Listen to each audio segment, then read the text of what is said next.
What's up, everybody? Welcome back to the Powerful Fitness Podcast. Once again, you got the one and only, the Rainmaker, the Raindrop, the Rain Drizzle, the hardest hitting, the fastest moving 145er in all of the galaxy, okay? But you already know who I am, and that's not important. What's important is my guest, and we got on a recurring guest, the first guest that we had on the Powerful Fitness Podcast, Mr. Kweku Arkorful. Okay, Kweku is a fitness enthusiast, a personal trainer, a gym owner, an entrepreneur. He's just an all-around beast. Okay, so we're going to chop it up. I think the last podcast I did with him was about two and a half, something like, it was some years ago. So now we're going to just talk about things that's been happening in his life in between that time.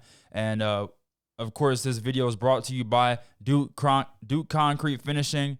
And also, I got a couple other sponsors I want to give a shout out to. One is Golden Eagle Tattoo. They're downtown in Cape Girardeau. And then VIP Lock Studio. If you want to get your locks retwisted, you want to get your hair done, I believe they also do massages there and a couple other things. So it's the salon, amongst other things. So look them up. They're over on Sprigg Street. All right, so let's get it popping. Man, first and foremost, so I seen you got a new gym. Yeah. It was crazy, you know. I got locked up, and then when I came home, I seen you had a new gym. I was like, dang, okay. Oh, for real? I didn't even know. Okay, tell me that story first. You didn't know I got locked up? Yeah, bro. You didn't know? I've been out of the loop, bro. Oh, man. So basically, oh, man, it's a long story. If anybody wants to hear the full, I'm going to just keep it very brief. But if anybody wants to hear the full story of what happened, just scroll back on my Facebook wall, and you'll see the video when I first got out, which was literally like 5 months ago. Yeah. So, wow. Basically, to make a long story short, I got charged with prohibited person in possession of a firearm. So I had a misdemeanor back when I was 19, which was literally like 11 years ago. And anyways, I had a pistol. I mean, what American doesn't? Yeah. You know what I'm saying? And they said, "Oh, you're not allowed to have firearms." And I wasn't going to fight it in court because, you know, all the gun charges in Missouri are fed, and you ain't beating the feds. Yeah, absolutely. So I just plead guilty and just, you know, was at the mercy of the court. And my judge actually seen everything I had going on in my life, and he's seen like, okay, this isn't just some knucklehead out here with running around with guns, like. And so he did cut me a break, and so total I did 18 months, 9 months in jail and 9 months in prison. Yeah, what? I was locked up in federal prison in Memphis. What? Yes. This all just happened. Yeah, this all just happened. So then I come home and I see you got a new gym. I was like, okay, it was great to see like you moved locations, and it looks like a bigger facility and all that stuff. So let's go ahead and pull up his Instagram. Let's show him kind of some pictures of the place and talk to me about the process, what that was like. Yeah, man. First of all, bro, congrats. I'm not even gonna lie, bro. Like, you know, a lot of people are like just saying just the consistency, bro. Oh, okay, yeah. Because people are like, oh yeah, bro, we'll do it. And then you think the first one will be the last one, or 1 or 2 or 3 podcasts. But episode 25, bro, that's good, bro. Because I was listening to a podcast. I was talking about how people don't make it past 10 episodes. Really? And this guy he was like, man, all these guys want me to mentor them and, you know, have me on their podcast. But I tell them, get to, you know, at least past 10 episodes before you can, you know, start inviting people or having, you know, it to where you're like, man, I'm supposed to be making this or monetizing and all this stuff. So people are not even that consistent to make it past 10. So congrats to you, bro. And I know with what you had in the past as far as the mishap and everything like that, it's only going to make your story better.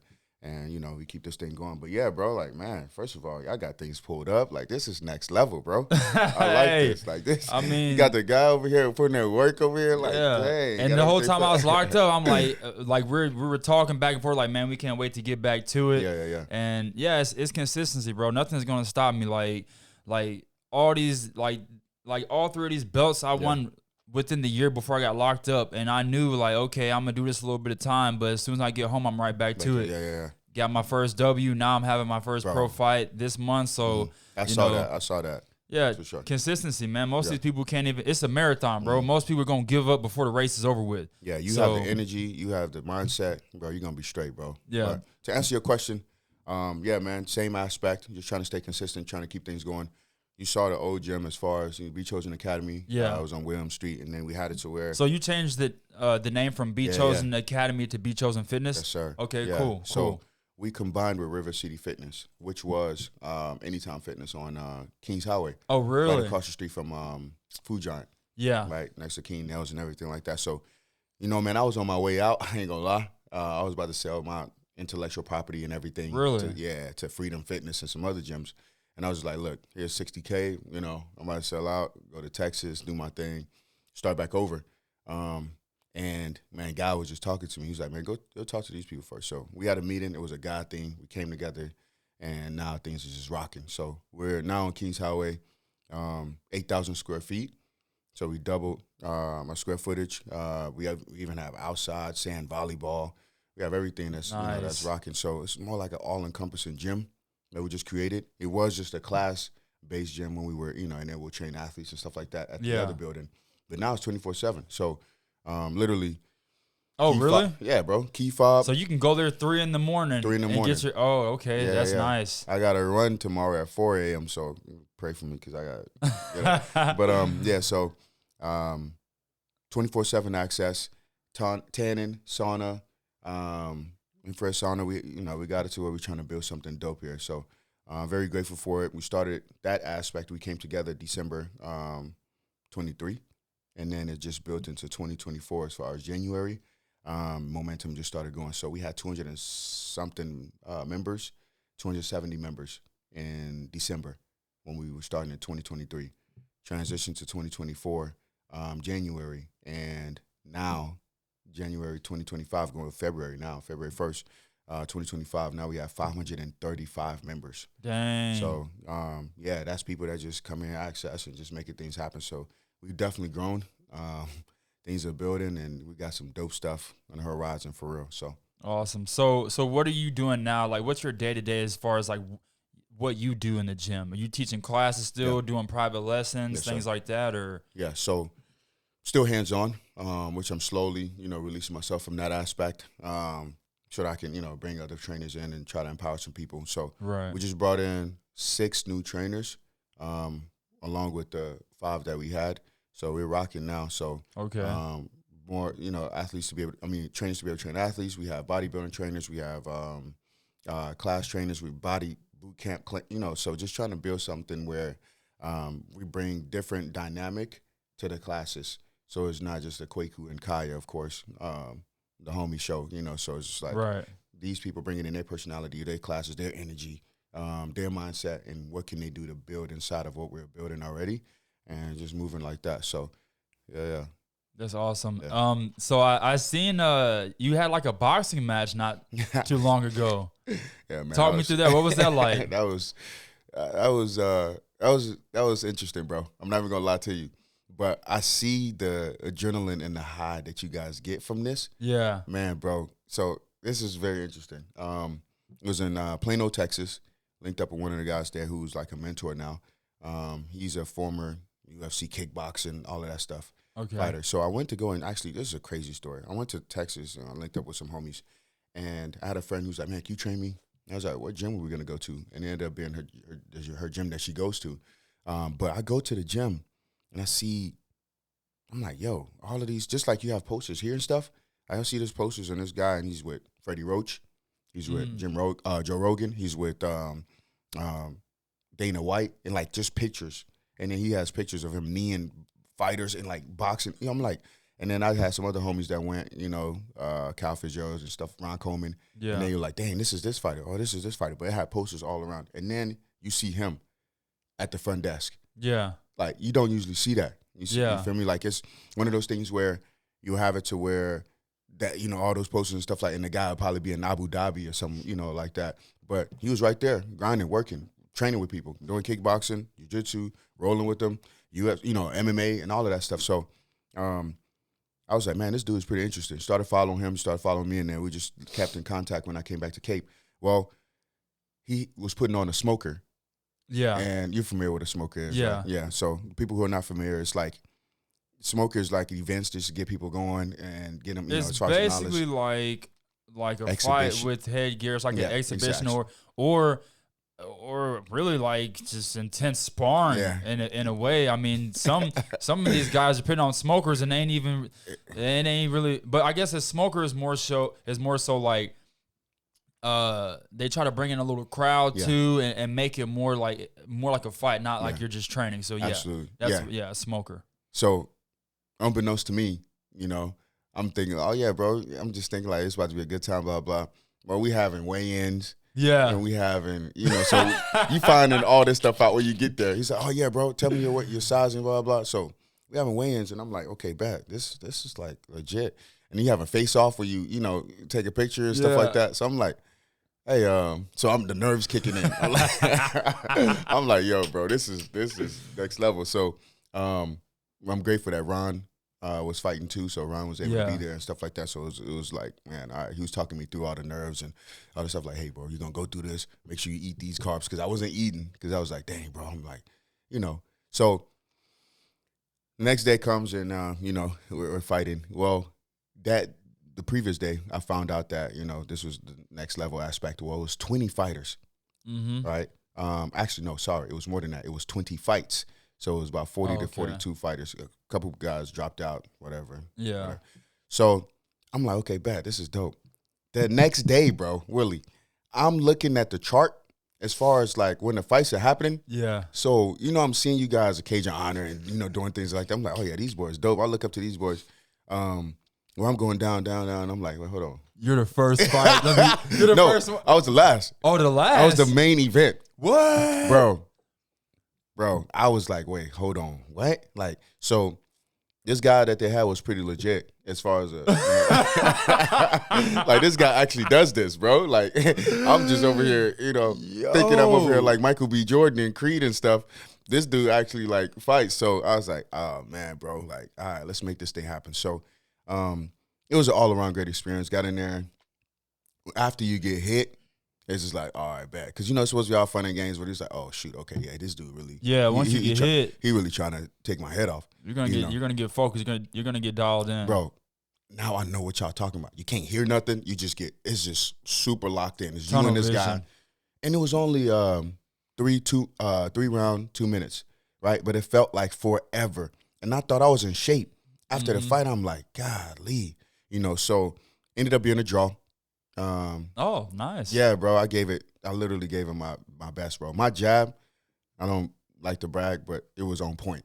So I was just jabbing, keeping him away, because he was more of a Russian, and he was 13 pounds more than me. I'm like, Brad, come on, man. What we doing here? Yeah. So, but, it was all good. Now me and him are cool. We, we talk and chat all the time and stuff like that. And he was actually asking me, like, how does he train to get quicker as far as the jabs? Because my jabs just kept on catching him, but he had everything else. You feel me? It's like he was an all-around fighter. So I was just throwing jab, 1, 2, just trying to stay away and win the fight. So, yeah, man, it was an experience. And I give, man, all props to you, the homie Gavelin, Keith, like all of y'all boys, Michael, like Ron, Cal Fitzgerald, like all of y'all boys, all props, man, for stepping in that ring, because it was an actual UFC ring.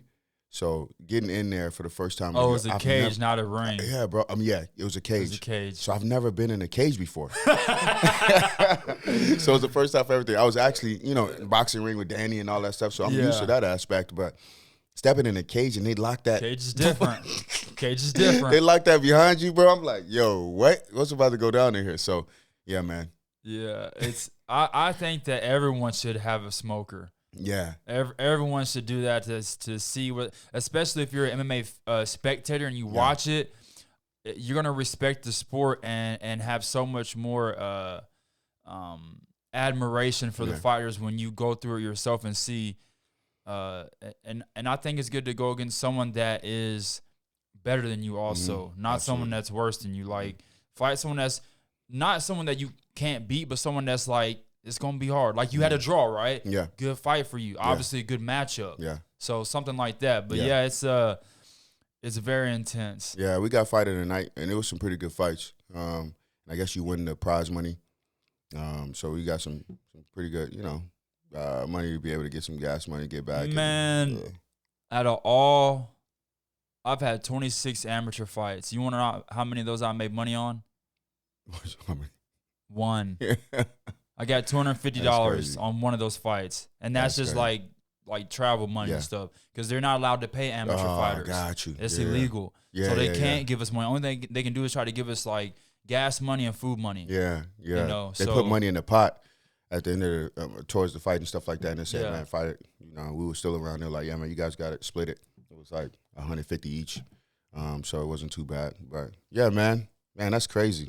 Yeah, that's crazy. Yeah, you asked me that because. And then like my next fight, it's gonna be my first pro fight. It's gonna be a pro kickboxing match, and I'm making $1,000 on this fight. When is that?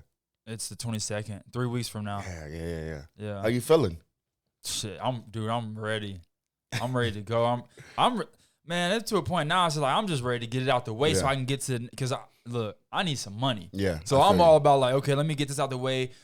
So I'm like, man, I'm just trying to keep it going. I'm focused on this fight 100%. Yeah. On my opponent, how to beat him, but I'm also looking at the bigger picture, and I'm looking at like in my mind, I'm just ready to wrap this year up already. Yeah. Like I want to get in. I want to get in like 6 fights this year and hopefully get that call to like the UFC. Yeah. Like that's my plan. So I'm not looking past my fight and my opponent, but I'm looking forward to the future. 100%.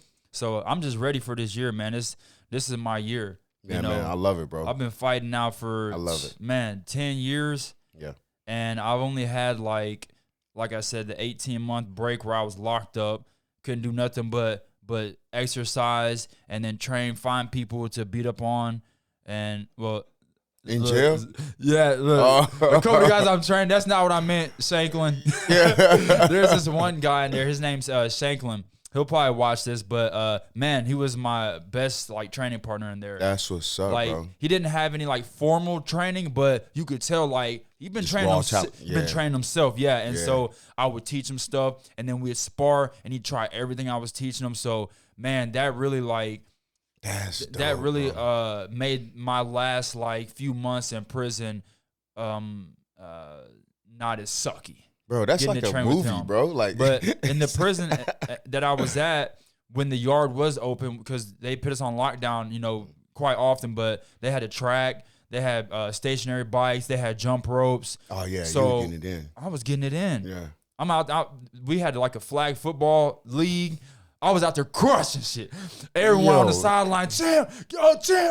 They had no idea how fast I was. They said, champ. They said, you have to run like a horse, bro. You a horse. I was out there. I'm burning rubber on guys though. So yeah, I mean, I stayed fit. That's crazy. I came out of there fit. I came out in shape, ready to fight. I was in there, you know, shadow boxing, working on my techniques. Like my left leg got a lot better because I was in there just working on my left leg.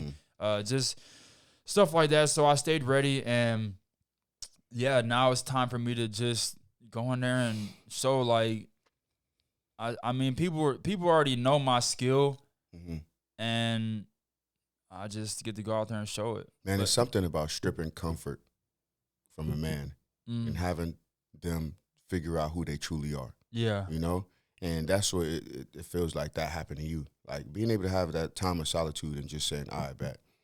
But, you know, a lot of other men would have just like, man, this, you know, just woe is me aspect and playing a victim. You're like, all right, bet. I'm going to find somebody. I'm going to train them. We're going to spar together. I'm going to hop on this flight. Like, bro, I just want you to know, bro, that mindset ain't on everybody. You see what I'm saying? Oh, I know. Yeah, so that's bro, I was working out in the cell. When we was locked down for weeks, bro. I'm working out in the cell doing push-ups, burpees, shadow boxing, kicking the fucking wall. You know what I'm saying? Pull-ups on the bunk.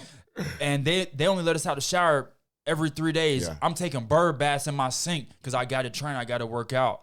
So, like, yeah, I was in there grinding, bro. Even when we was locked down and couldn't leave the unit, I'm running up and down the stairs. I'm running around the pod. Like, bro, I done had, bro that's like me and Shanklin, bro, which his nickname is Face. Everyone calls him Face. But, bro, we'd spar in the day room for hours.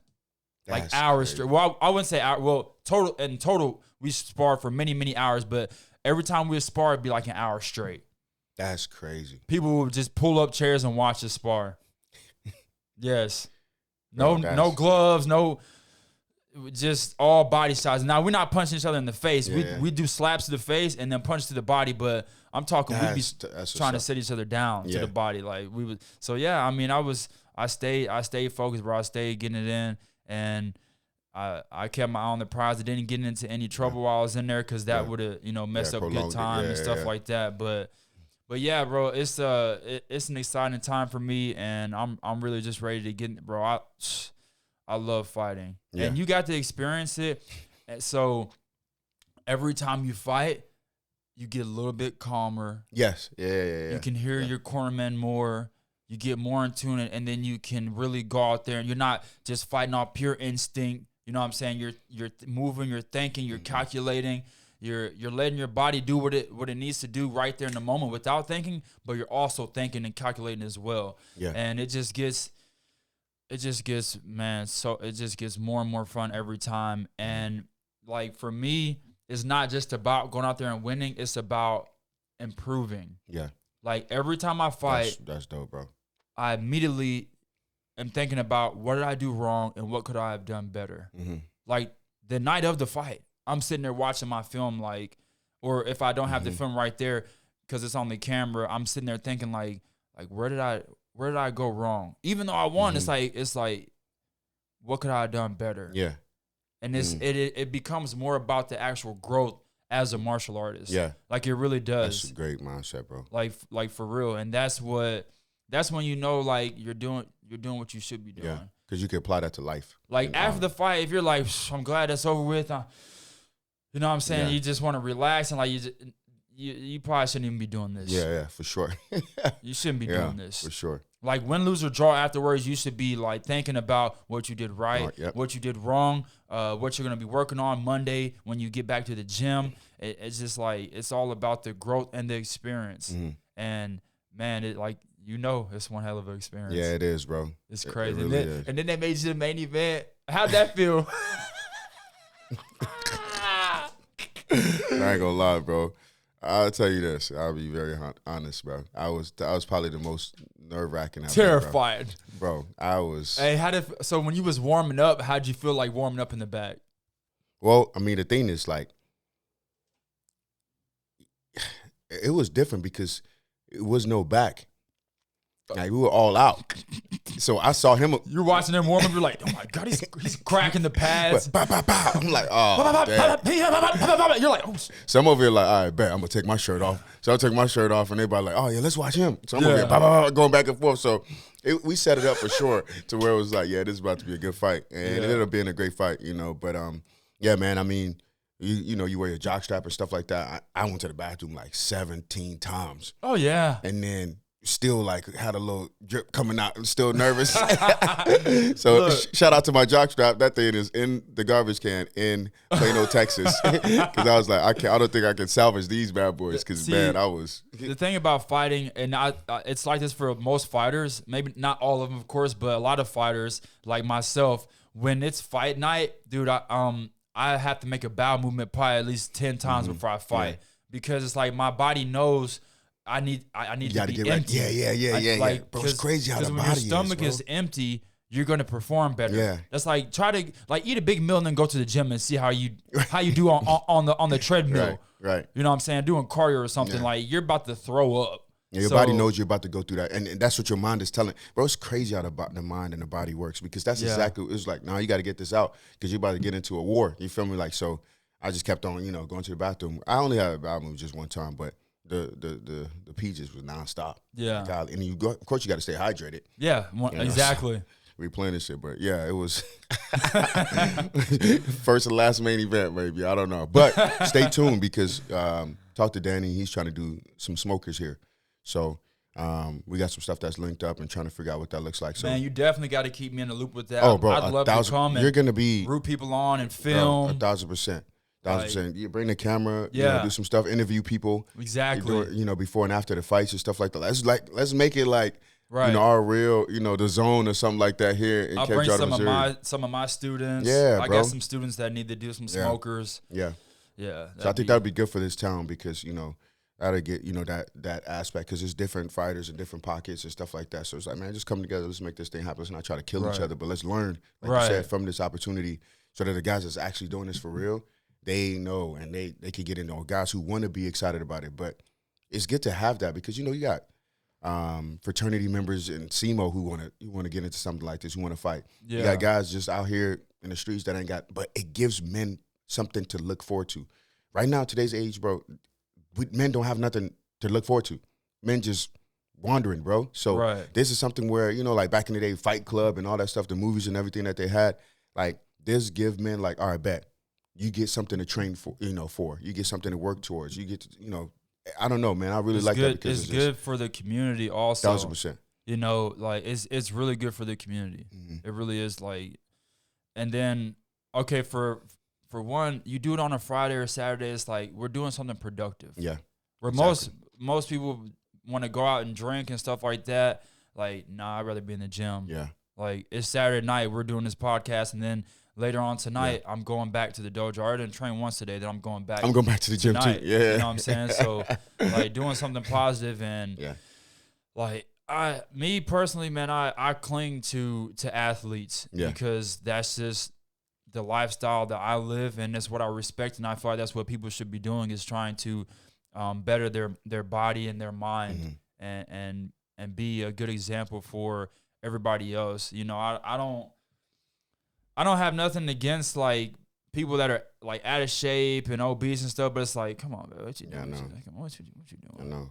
What are you doing? You like, you know, it's like, do you even know how much different your life could be just by you having a routine of exercising?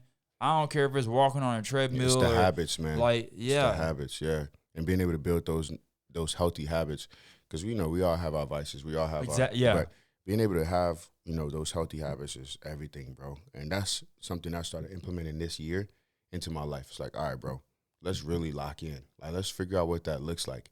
Not after you've done a fight. Now I'm looking forward to something else, which is the High Rocks, which is an amazing event. So What's now that? I'm training, bro. Man, I did this thing called the High Rocks. I did not know how lit this thing was, bro. So basically, it's for former athletes, you know, people trying to get into it, that are football players, basketball players back in the day and stuff like that. And it's another thing to look forward to. But it's an event. I didn't know how global it was, right? So I did the other one in Dallas, Texas, which this was like October, November, or something like that. I wasn't supposed to do it. How about that? It was my friend was like, "Yo, bro, come watch me." So I booked my flight. Hey, can you look that up? I want to kind of see some pictures of it. Yeah. So High Rocks. HYROX. Yeah. It's definitely all over Instagram now. But you could probably Google it or anything. Yeah, you look on Instagram, it's there for sure. YROX. But it's like a big craze now, bro. So you go to High Rocks World or America or whatever it is. So yeah, you scroll down. So it's skier. So it's 8 events, right? All these influencers from all over the world that are doing it. But it's 8 events. But you have to run a kilometer before each event, right? So you see them running. Kilometer, what's that? 1 kilometer is like 0.62 something miles or something like that. Okay. So you run a kilometer, then you go. So that's the burpee broad jump. You have to do that for, I think it's 100 meters. So your chest has to touch the ground.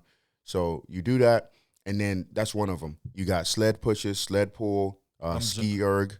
You have sandbag lunges.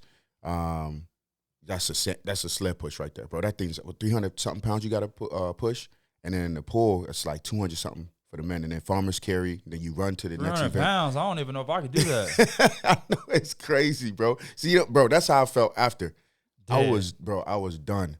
You feel me? So there's one of those events that like them jump burpees ain't no joke, bro. I do those. Oh my gosh, bro. Like I'll do like I'll put like 5 rounds on the clock, 5 minute rounds. At the beginning of each round, I'll do 20 jump burpees, and then I'll finish the round with like jumping rope, shadow boxing with dumbbells, and I'll do 5 rounds at yeah. Or I'll do this. We'll like say we'll spar for 5-minute rounds. At the beginning of each round, we're gonna do 20 jump burpees, bruh. Next level, bro. Next. By the third round, when you come up from them burpees, especially if you're doing MMA rounds, when you come up from them burpees, bro, you like, but that's what it takes to really have that fight cardio. Yeah, exactly. And I guess time if I do a smoker, I'm gonna be getting your training regimen. Yeah, I can show you, man. I can show you. That sounds like that's quality right there. I need that. I can show you some things, man. But yeah, people here lately, man, everyone I train with, they've been like, oh, Willie's Energizer Bunny. He's the cardio. They called me that in prison too. Everyone called me the Energizer Bunny. They had all types of nicknames for me. Everyone called me Champ, but a lot of times they call me like Energizer Bunny, battery, stuff like that, because I'd be going for hours. They'd be like, this dude's still training. I train with one group. And then I'd go do my own workout, and then some other guy would start training. I'd jump in with him, bro. I was getting it, bro. I was getting it. That's what's up. I got a lot stronger in there too, just from push-ups, pull-ups, and dips. Yeah, I got a lot stronger. Yeah, you'd be surprised what those exercises do. You don't even need a gym. It's really all you need. Exactly. Essentials, bro. Like for real. Push-ups, next level. Like being able to do that, and then you had the dips, and bro, that's quality, bro. That's all you needed, man. So I'm glad that everything went well, that you went through that. Got out of it, and now back to it. Part of life, man. Black in America. Come on, man. We going to the joint. I know a little bit. Black in America, you going to the joint. I hope not. I'm saying? But yeah, it's definitely for sure, man. But yeah, man, it's an exciting time, and I just found out the other day I'm the main event for my first pro fight. Main event. I didn't even know when I accepted the fight. Bro, they didn't know either. They decided after the fact, but I'm like, where's this at? Shamrock FC in Kansas City. Kansas City? Oh, yeah. Bro, that's what's up, bro. I'm honored to be the main event, and congrats, bro. You know, well deserved, bro. Exactly. Yeah. Not to toot my own horn, but I mean, I'm bringing that energy. I'm bringing the showmanship. I'm bringing, you know what I'm saying, the skill. Yeah. Everything. Absolutely, bro. So, and it's kickboxing, so you know it's, you know what I'm saying, it's the whole strike fest. So I don't expect anything less, bro. The guy, how much you weigh right now? I'm at 193. 193. Yeah. You're about what, 5'10"? Yeah. Yeah, the guy I'm fighting is probably like your size. Yeah. Wait, how's that possible? Well, kickboxing. Well, okay, so we're fighting at 160, but I know this guy is probably. I know he's cutting weight because I've seen him fight at 165. He's 5'10". He's short and stocky. He look like a little muscle head dude. Yeah. And here you got me, 6'1". Yeah. Lanky, scrawny. So it's a good match. It's a good matchup, and he's undefeated too. He's 2-0 in kickboxing. Okay. So I got to come put the one on his record, and and it's Kansas City, his hometown.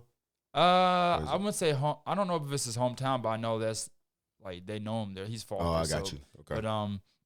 But yeah, I got to go out there and piece him up. Man, you gonna make it happen, bro. Yeah, you gonna make it happen because I like I said, your work ethic and how you train and how you just view life and everything, bro. Yeah, it's like no other, bro. So it's nothing to me. Yeah, you about to kill it, bro. I can't wait to see it, bro. I love it, bro. It's fun. Like I don't know, it just every time I fight, it just gets more fun. Yeah. Can you see it? Like, can you view it live, or is it one of those? Yeah. It's gonna be on the Triller TV. Oh, for real? Yeah, it's gonna be on Triller TV. Yeah, bro. I think it might be on some like actual TV networks or something, but I don't know. But all you gotta do is go on the Shamrock Facebook page and click the link and stuff. But yeah, so if y'all ain't got tickets, get your tickets, man, because we're 3 weeks out and first pro fight. Y'all don't want to miss this at all. It's gonna be good. I mean, y'all don't want to miss any of my fights. Yeah, like, I mean, excited, bro. You don't want to miss any of my fights. Yeah. But so it's on and popping. My plan is go out there, beat dude, don't get touched, don't get scraped, nothing, no bruise, and then fight again in March. Like, March when? Shamrock's got another show March 22nd. So if I could get on that back to back, yeah, that'd be nice. But bro, I'm trying to get these 6 fights in. At least 6 fights this year. If I can go 6-0 this year, anywhere between 6 and 10-0, bro, I can be UFC next year. Oh yeah, for sure. You know what I'm saying? It don't take much. Man, well, hopefully I keep getting wherever you go. Keep getting invited so we can keep. Of course. Hopefully I'm going to have to get another fight in order to get another invite. So. All right, look, Kweku, look, you don't have to open up the show for me. Don't worry, he's only 10-0. He ain't even that good. I'm like, what? He ain't even that good. I don't know how he keeps winning. Go from guest speaker to co-host. See this man all the time. Winning. Yeah, that's what's up, bro. But yeah, man. So what else is new with you, bro? When is this getting released? This is gonna be released probably in like 3 days, something like that. 2 or 3 days. That's a quick turnaround. I like that. Hey, y'all boys grinding, huh? Yeah. That's what's up. Yeah, man, we got some stuff coming up. That's why I asked, because I try to figure out what all I could say. Yeah, it'll probably be released in like 2 days for real. Right. Yeah. So we got some transitions that were happening. As far as like now we're building an app at the gym. Okay. So that allows, that online aspect and be able, to be more places. Right. Once, so now it's not just so much having to trade hours for dollars, but try to figure out how we can do things and make things happen outside of the gym. So yeah, because that hours for dollars is really ain't where it's at. Unless you're making waking up at 3:45 a.m. Unless you're making at least, $100 an hour, like it's kind of it's kind of yeah. Well, the thing is, shoot, that would be great if people in Cape were willing to pay that, but they're not. We know, we know how it is. They're not. So, just trying to figure out what that looks like as far as transitioning. People in Cape ain't even trying to pay $100 a month. Yeah, it's tough. We got some pretty, quality clients and stuff like that because we're more of a high-end gym or whatever. Yeah. But yeah, it's as far as, telling people, hey, man, that your health is important. Right. People don't, view it as that unless if you're like a fighter and if you're doing this professionally. So, or a former athlete that actually knows what that looks like. But, yeah, man, so that's what was new and popping and trying to figure out what that transition looks like. May or may not be moving soon, so trying to figure out that aspect as well too. Actually, that's what that call was about. Really? Yeah, it's crazy. Right before I came, when that call happened, and so yeah, that was a little Texas opportunity. So trying to explore that and see what the dial is playing on, because the guy that I fought at his gym, he's like, man, how can we make our thing pop like that? Because he's been watching our stories and. It's like, man, it's crazy how, small town Cape Girardeau, Missouri, and people in Texas looking at yourself like, man, how can we get your gym like that, man? Like, your gym is popping. You got these classes and everything. So, yeah, man, try to see what we could do over there and transition a little bit and try to help grow different buildings and different gyms and build some culture, because that's what I feel like we've done well. When I think it was like 3 gyms just closed down, 2 or 3 gyms just closed down here in this area. Really? Jackson area, yeah.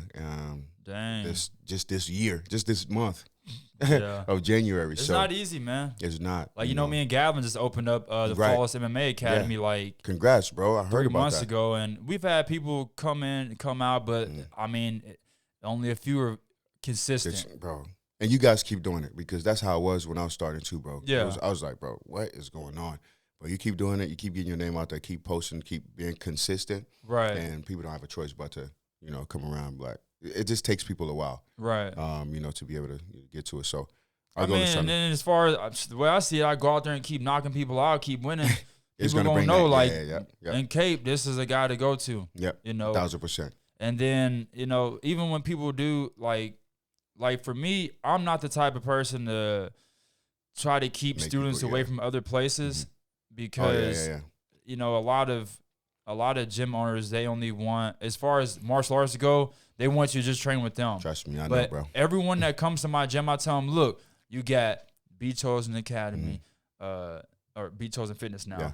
You got you got it. Hey, you part of the OG aspect, so you can say that. Peak Performance Taekwondo, which I trained there for many years way back in the day. Carpe Momentum Jiu-Jitsu, I still go there. So I tell them about the other places around. I'm like, look, go and visit them too, because there's things they can offer that I can't. See, that's why you're different, because we say the same thing. Yeah. And we've had a little mishap and stuff. I'm like, bro, if you knew me, you knew that I'm trying to figure out how to help people out. So it's not one of those things where it's like I'm the one-stop shop when it comes to fighters. I just got in the ring. You feel me? So yeah, I'm bringing and helping the team that's there. And we did add some guys that are doing that as well too. But I tell them, bro, go to other places, bro. I don't know. But I do keep it 100. You know, I'm not a liar. I'm honest. And I tell them when they be like, oh, what about this place? I'm like, I mean, I can whoop all them, but you know what I'm saying? Hey. I mean, yeah, I can whoop them. That guy that I can whoop, he's good. He's good. You can still train with him, though. No, I'm joking. I'm joking. But me, I love it, man. I love it. Look, I'm honest, bro. When it comes to martial art, I'm an honest person, period. But when it comes to martial arts, of course, I'm a funny guy. Especially you watch my videos, you know I laugh and I joke. But Bro, you have to, bro. But that's because that's just know if what I'm saying is not 100% true, then you better know it's a joke. Yeah. Because when it comes to martial arts, I don't joke. I don't play. Yeah. And I'm willing to prove what I say. It's your profession, bro. Like, this is what you do. So, like for example, I have a student ask me about a certain type of technique. Like, all right, for example, when my students ask me about wrestling, I'll tell them this is what I know and what I understand about wrestling. Anything deeper than that, you need to talk to Gavin, which is you know the other instructor we have. Yeah. I tell him, look, you need to talk to Gavin. I'm not no D1 wrestler. Yeah. I mean, I'm a D1 wrestler because I'm D1 that be wrestling nuts on these guys' heads. But I mean, that's like the D1 type of wrestler I am. So, but other than that, I'm not gonna sit here and act like I never heard that before. Yeah, I came up with that shit. Yeah, trademark that. Trademark that. The real D1 wrestler. But I'm over here listening like, yeah, you about to say something insightful. Take me left field, bro. Yeah, that caught me off guard. I ain't gonna lie. Because everyone keep on talking about, he's D1 wrestler, D1 wrestler. And I was like, I'm D1 that be wrestling these nuts on your head.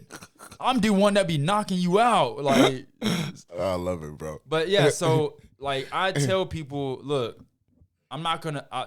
Look, I'll tell my students this. Look, what I'm telling you right now, go Google it, go look it up, go watch some videos, and try to prove me wrong. Don't just think that I'm because I'm saying it that it's right. Right, exactly. Yeah. Ask me for one, have I ever even done it? If I'm showing you how to throw a jab and I've had all these fights, you could ask me, hey, can you show me one of your fights where you use that jab? I'm gonna show it to you. Oh, can you show me the fight where you use this technique that you're showing me? The receipts, yeah.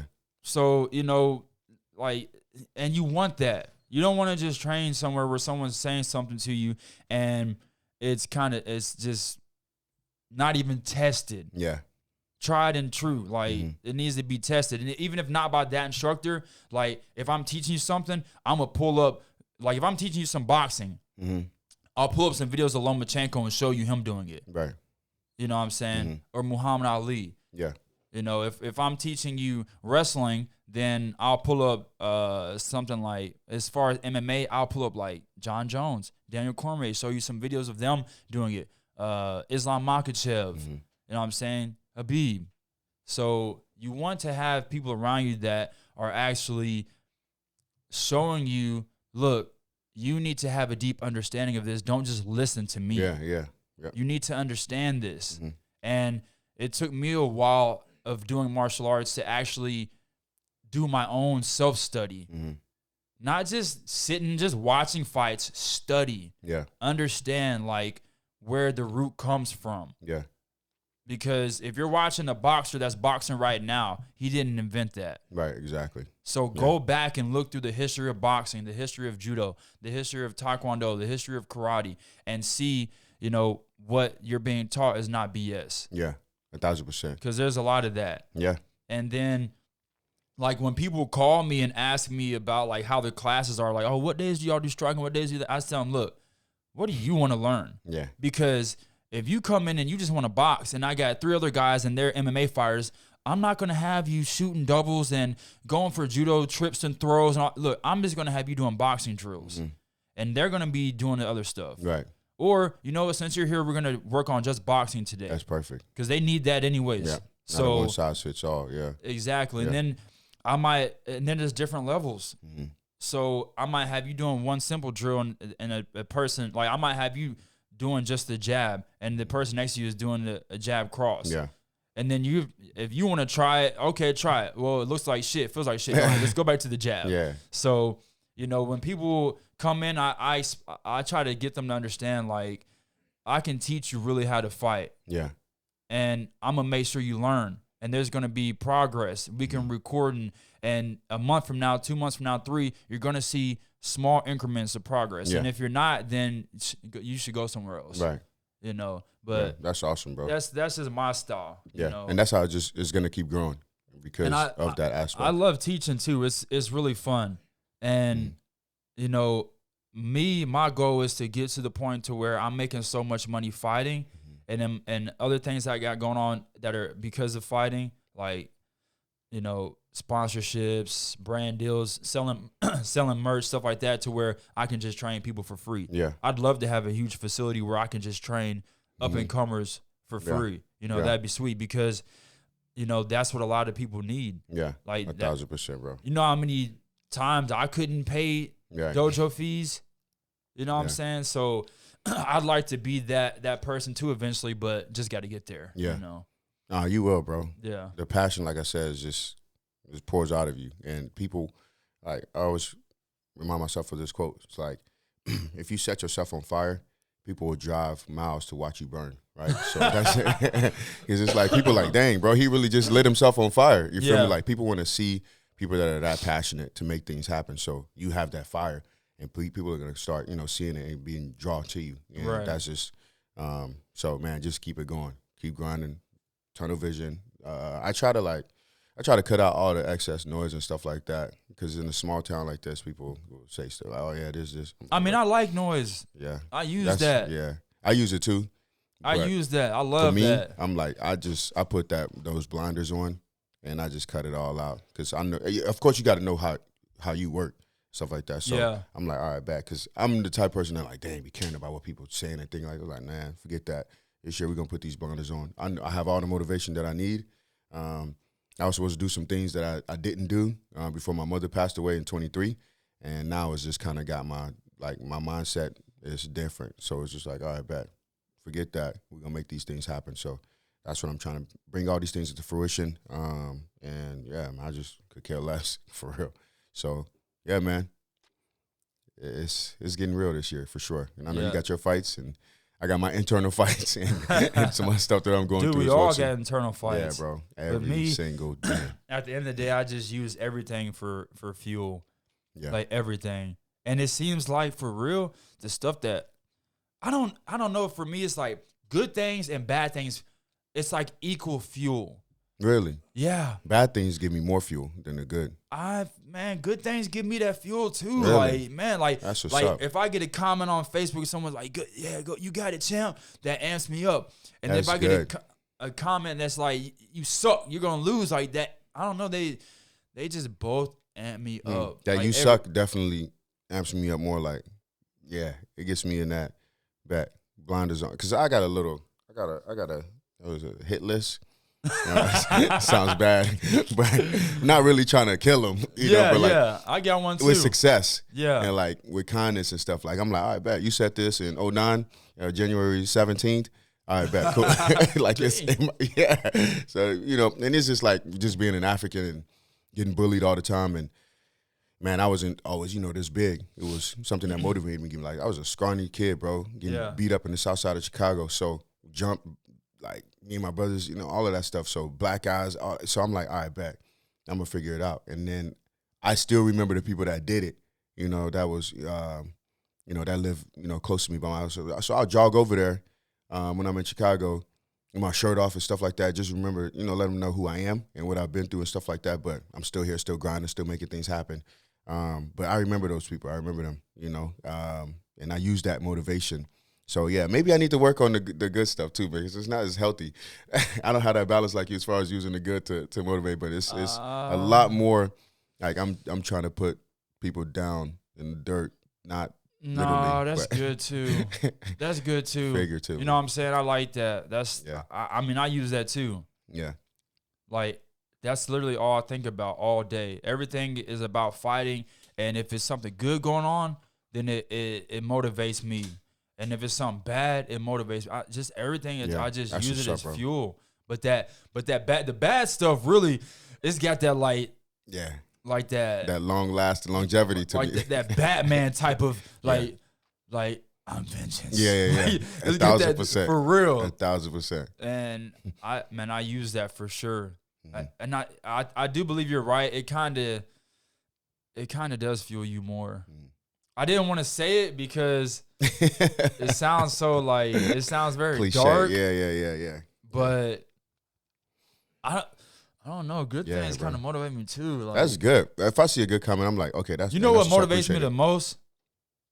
Money. up. Money. Can't nothing motivate me like money. You know what I'm saying? Oh man, I think that's love it. everybody though. Yeah. I mean, for a lot of guys, it's women. But for me, More is I wouldn't say money for me. I would say more success. money And what is success. I'm trying to be humble with it. But Money. yeah, of course. And- The money and- coming with it is to me is like a byproduct of the success, if that makes sense. Like Yeah. I'm grinding so hard and I'm just trying to prove it to myself. You know, at the end of the day, like I got the people that I'm trying to prove them wrong as well too.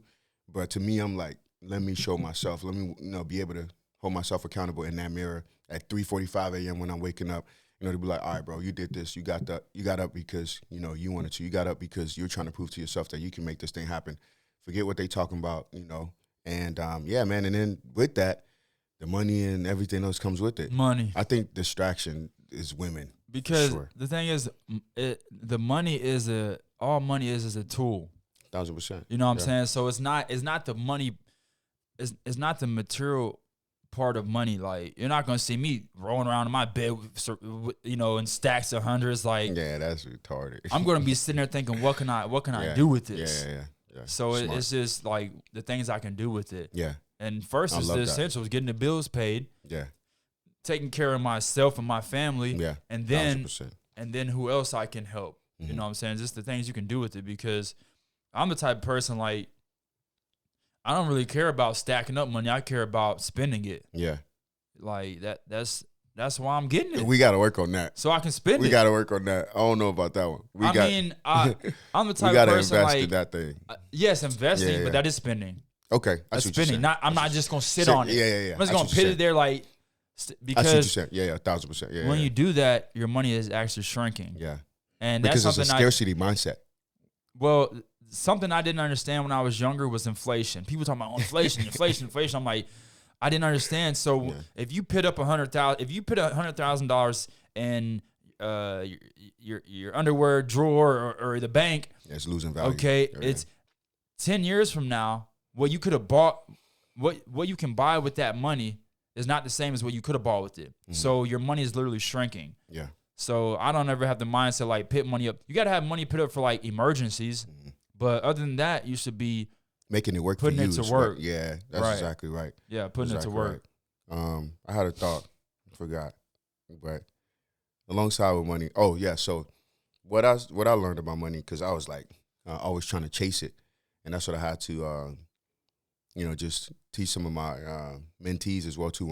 Of course, we have Honorary Men Club and stuff like that. But I told them, like, anything that you chase is, like, fleeting from you. Yeah. If that makes sense, right? Yeah. Just like in a relationship with a girl or whatever, this is like, if you're chasing that girl, that means she's going the opposite way. I'm not trying to chase nothing no more. Now, like, biblically, pursuing somebody, okay, because that person is either, like, maybe standing still or, like, coming towards me. You feel me? But if that person is running away from me, so in the money aspect, I'm not chasing anymore. What I'm doing is I'm attracting. Get attracted. So I am working on me so much so that money just flows to me.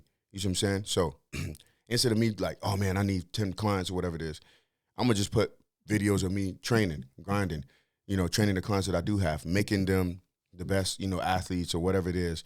And then those people start coming because now I'm staying knowledgeable, like you said, studying, getting that stuff. Because if you're not prepared, that opportunity is just going to miss you. I think everybody's going to have that opportunity, right? Like the phone call I just had. But if I wasn't prepared and building my gym and having it to where it is now and being able to be co-owners with some dope people, like if none of that preparation was done, the intellectual property for each thing. So now standard operating procedures, SOPs are done, all of that stuff, like that not being done, then somebody who's like, yo, bro, what does it look like for you to transition over here to Texas and try to do what you've done?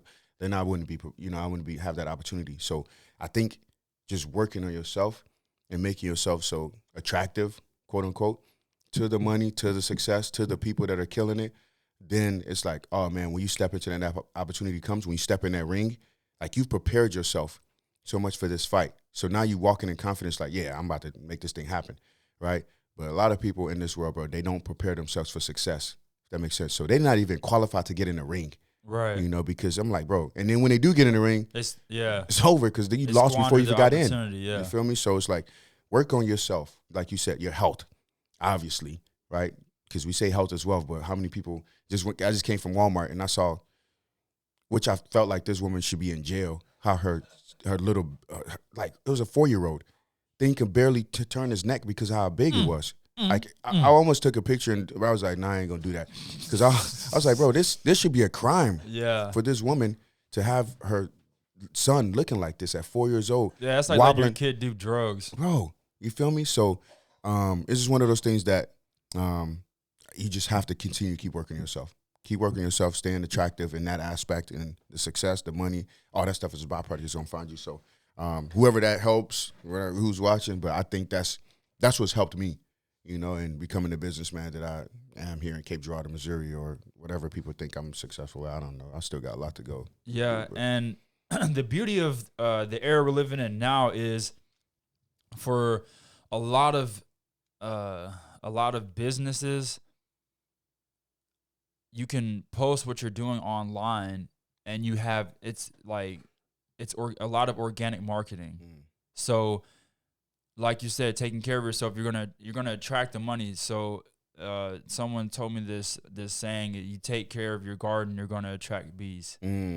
So you know you do what you're doing, and that's another thing that I try to make sure I do, because especially as like a fighter, okay, not every industry is the same, but as a fighter or an influencer, athlete, you're gonna open more doors, put more eyes on you, obviously, if you make sure you're posting content. So I've been trying to be on top of my content, which is hard. Like sometimes I'll do a hard workout and then I'm leaving the gym on my way home, like, I didn't take a single picture. I didn't take a single picture. I had the veins popping, I had the sweat flowing, and I didn't get that. I'm like, okay.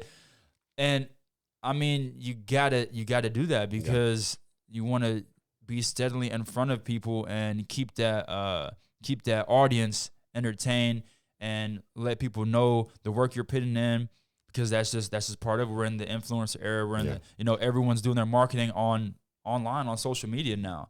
So that's something I've been trying to focus on, and it's definitely not easy. It gets easier when you have someone to do it for you, of course. You know, I can't wait to get to a point where I can just be like, yeah, you will, bro. Like, I ain't got to do all that. Y'all can, because me, dude, I'm born to be in front of the camera, not behind it. 1,000%, I could tell. And the thing is, I can do the behind the camera, but that's not what God gifted you to do, bro. So now you're doing something that you're not. It's not in your gift. You can do it, but you don't want to do it. You feel me? This is what's easy, comes easy to you. Yeah, that makes sense. And then the energy is just like I just expended all my energy doing what I'm doing now to have to, look, man, when I'm done training, I'm trying to relax. Yeah. Especially right now, like I'm working full time. So I'll get up in the morning, go to work, I'll leave work, go train, do my strength and conditioning, and then either I got a little bit of time to rest, which usually is enough time to shower and eat, or I have to go and teach a class, and then I train again at night. So I'm still training twice a day and working full time. So it's difficult, So, but I still have to find the time to make posts. Yeah. And look, I was just talking to my teammate Gavin about this other day. I was like, dude, a lot of these posts I'm making it on the toilet. Like, I finally got a second where I'm not doing nothing, but I'm using the bathroom. I'm literally like, I got to get this post done. That's time of solitude, baby. I got to get this post done. That's solitude time. Yeah. But it's just like, I gotta make it happen. I gotta do it because that's part of part of business. It is now, for sure. Like you said, in the age that we live in, yes, bro, you have to do that because it's like if you're not posted, it's not happening for some reason, But yeah, man, I agree with you 1,000%.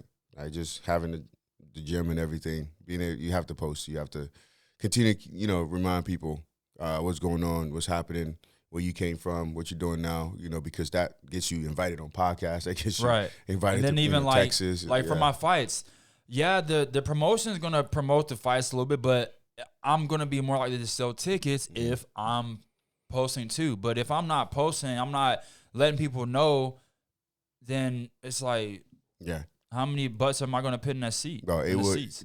Jake Paul would not be able to do what he's doing without Right. social media today. Exactly. It was 50 years ago.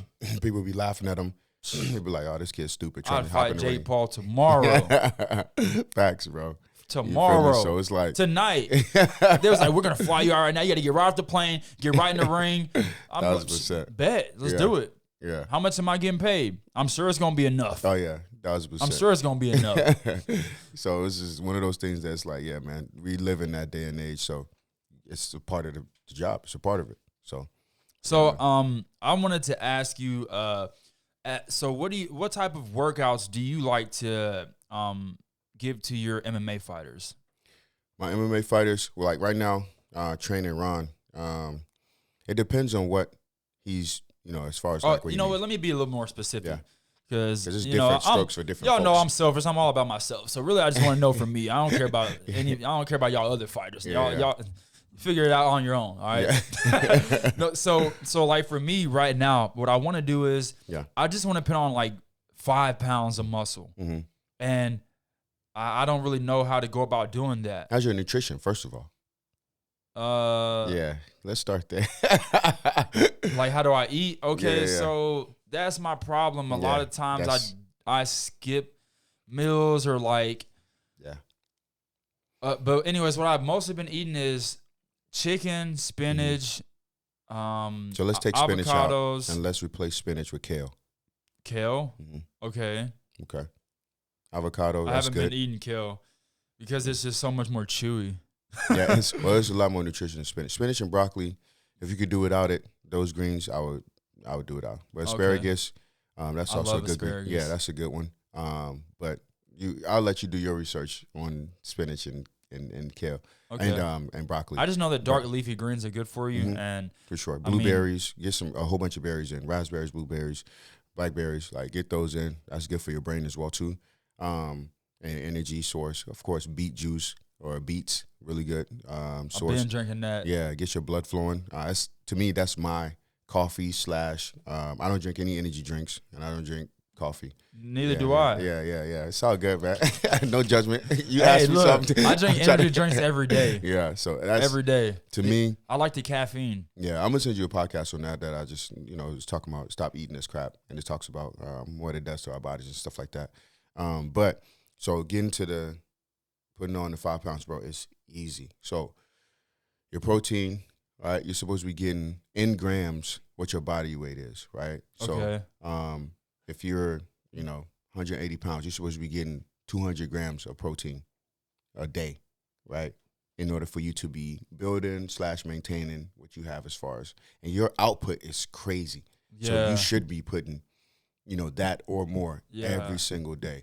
So a great meal replacer with a protein shake is perfect. You need to be doing creatine at least 3 times.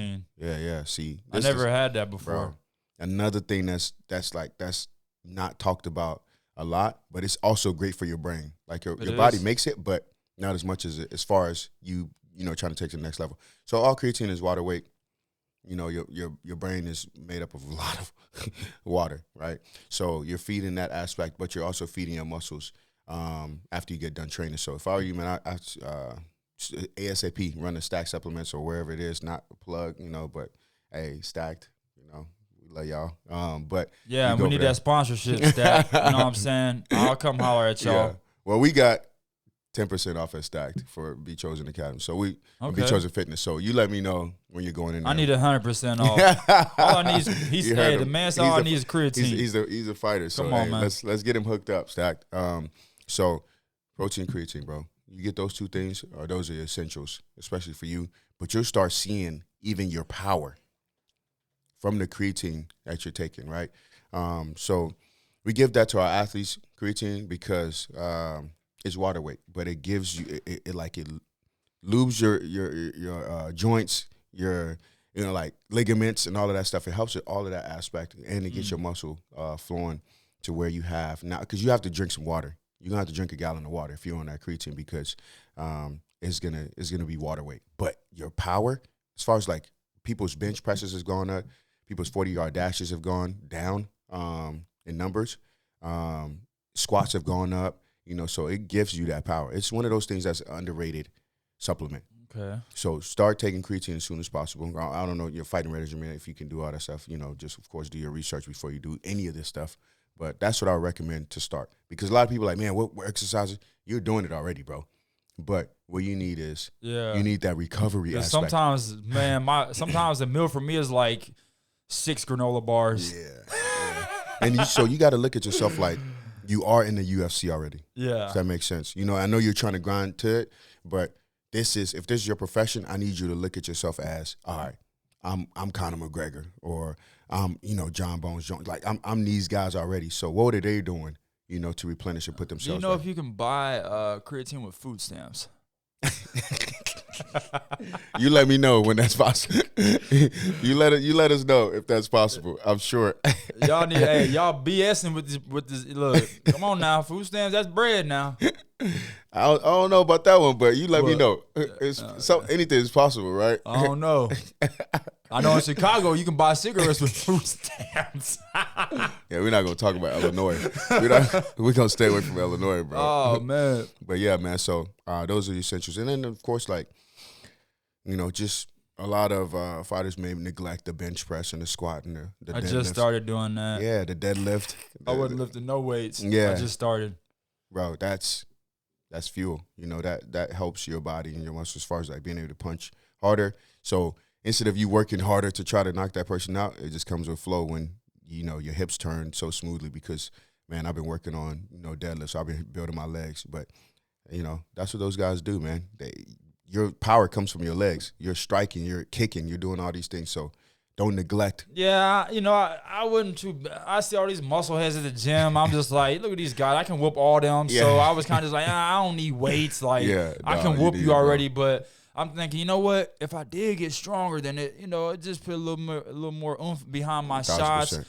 You know what I'm saying? Maybe I'm like, okay, let me try this out. So I'll let y'all know how it goes. I mean, bench press. So bench, you're doing this a lot, right?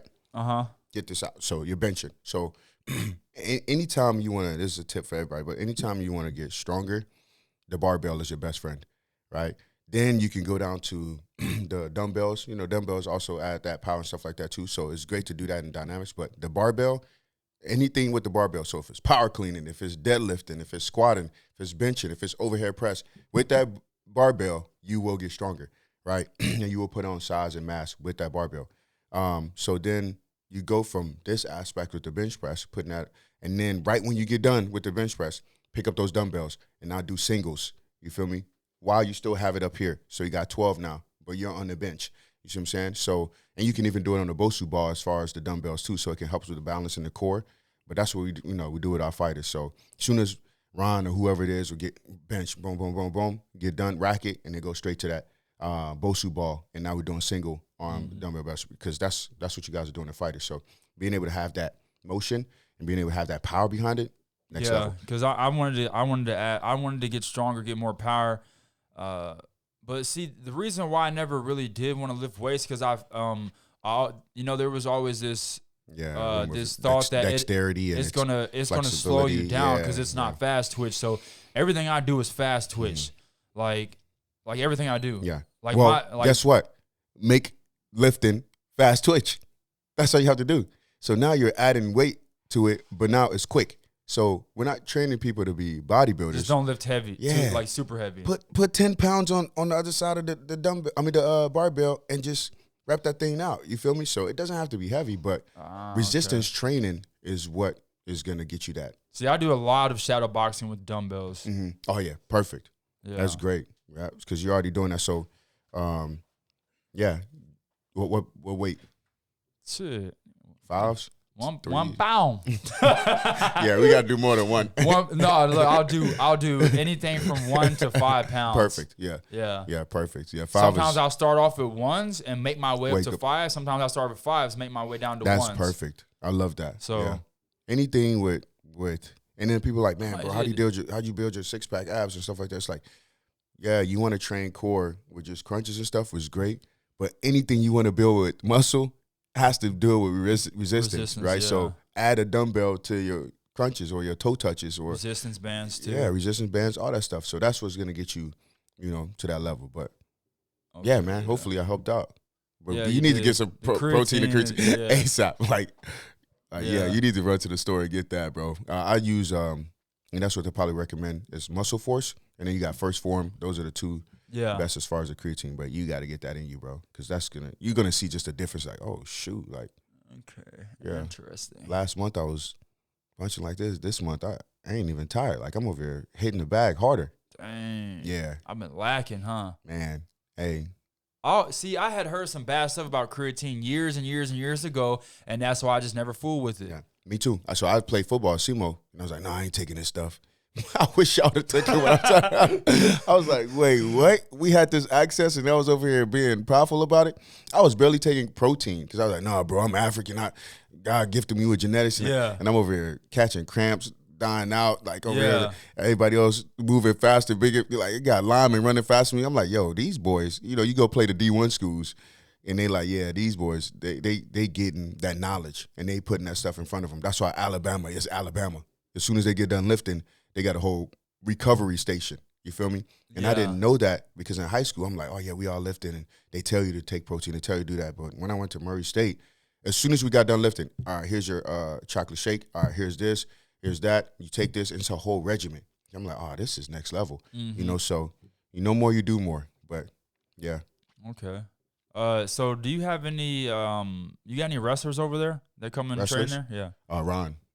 Ron is the only Coleman. Yeah. Yeah, he's the only one that's as far as a wrestler that we have. Yeah, he too big for me. Yeah. I'm trying Too to big for find some everybody. other. I know, right? I don't know, man. He picked me up one time. I was like, oh, he'd kill me if he slammed me. Bro, this dude I'm hit me. I'm like, no, he literally would kill me if he slammed me. Yeah, bro. That's the only one that I know. I try to stick with more of the boxing and the actual training world. That's what my knowledge goes. But I was just curious because I'm looking for other wrestlers around my size to train with here in Cape. I wonder if, like, you tried the high schools or stuff? No, I haven't. I know Ron, with Sykeston, but I'm sure some of the high school guys, if you're able to, like, just like, hey, man, this is who I am, this is what I do, would love to just hop in and do some training. You ever thought about that? Yeah, I thought about it. I just don't know any the way to get your stuff in there. Yeah. I need to find out, though, because I'm sure that in high school they probably got a lot of guys that are my size. I'm not a big guy, so, what sucks is SEMO don't have a wrestling. I was just about to say that. Do they have a wrestling, like, club team in the real? Not that I heard about. I think I would know, or at least heard about it. Facts. So, yeah. I used to work there, and we didn't have that, so I don't think they do. But, man, it sucks, bro, because I was just about to say, man, if SEMO had a wrestling team, you could at least hop in there. Yeah, I was talking to someone about that, and they were saying, like, they tried raising money, like, for a wrestling team for, forever and just couldn't. So, they ain't got the funds for it. I feel like that's not a lot of money, though. Like, you got gymnastics right there. You just roll some mats down. Roll some mats out. And it just, you got to pay the instructors, but, it's not like a football. Like, we got all this equipment and stuff. We got all these coaches. I would feel like that would be, I don't know, but I'm not in that world, so. Yeah, me either. But yeah, I'll ask. I'll see what's up and try to see if we just remind me, shoot me a text or whatever it is, and see if I can if I have any connections with Central High School, whatever it is, or any other place. I don't really have to. I'm out of the loop. I ain't gonna lie. Guess I know a couple guys that work with the Jackson the kids team. I don't know if the same coaches work with the high schoolers, but yeah, man, I just want to wrestle more. Yeah, with some guys my size, some guys that are much better than me too. Yeah. Yeah, man, I would say that's the best bet right there, bro. Because I do wrestle with a few guys, but it's like they're all bigger than me, and it's just different. Mm-hmm. They're, for one, like, even if they're better than me, they're not as fast as me. Yeah. So I really want to get some working with some guys that are in my weight class that are really good wrestlers, and I just don't really have any people like that around me. Like the guys that are good wrestlers, dude. Yeah. They got like 30 to 50 pounds on me. It's ridiculous. That's crazy, yeah. So I got to be careful even what I do with them.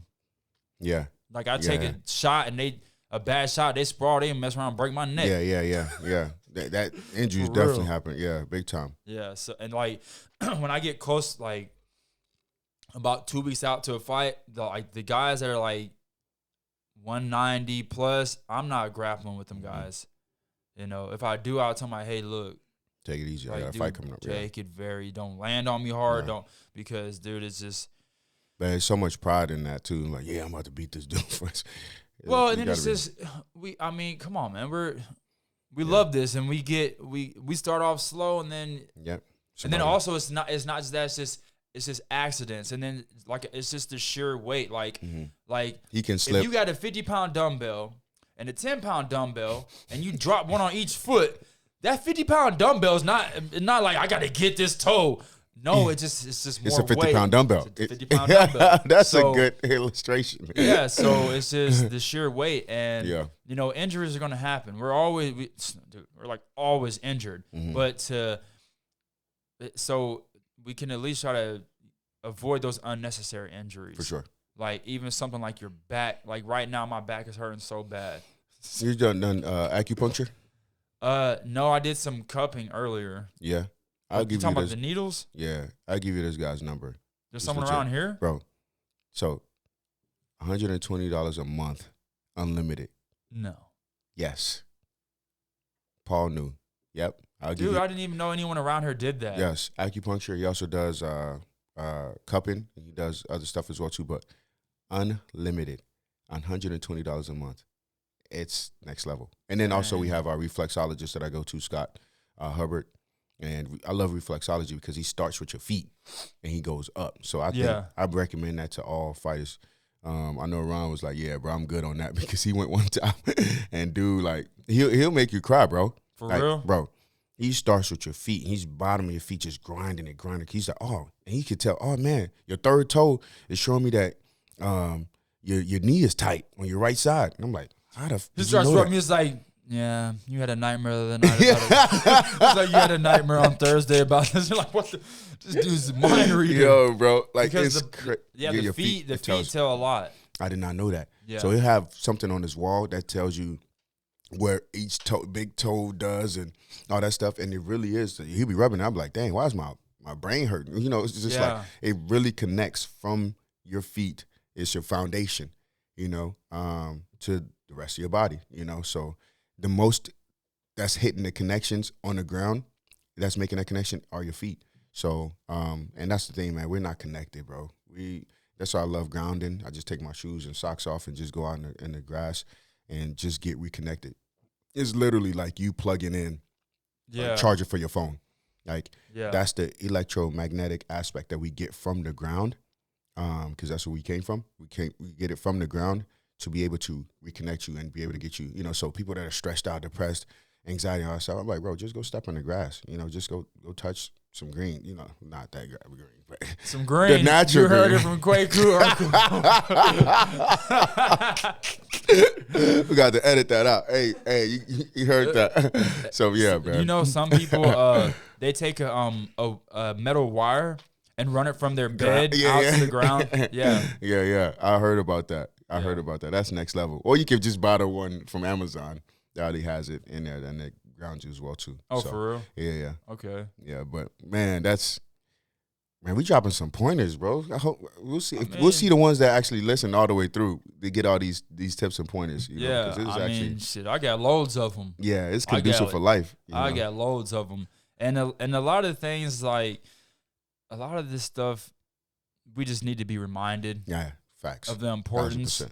because like, you know, the consistency is key, and sometimes you kind of get off track a little bit, and it's like you gotta dial back in. Mm-hmm.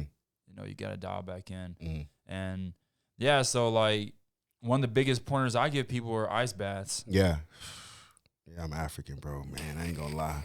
I do them, but I do not like them. I hate ice baths, but when you get out of it, after you're like, I hate them so much that I beast. went to Optimize You and I just do cryotherapy because it's only 3 minutes. Man, that ain't nothing. Rotisserie. Yeah, that's what I'm saying. That cryotherapy ain't hitting on nothing. Hey, yes it is. No, it's not. Bro. I did it before. It's Hey, it's different strokes for different folks, but I know for me, my body's recovered once I hit that cryo at least 2-3 times a week. But of course, the ice bath, I mean, that's You with a can cold get my plunge. ice bath for 5 minutes and let's see the difference. I'll take the 3 minutes in the cryo.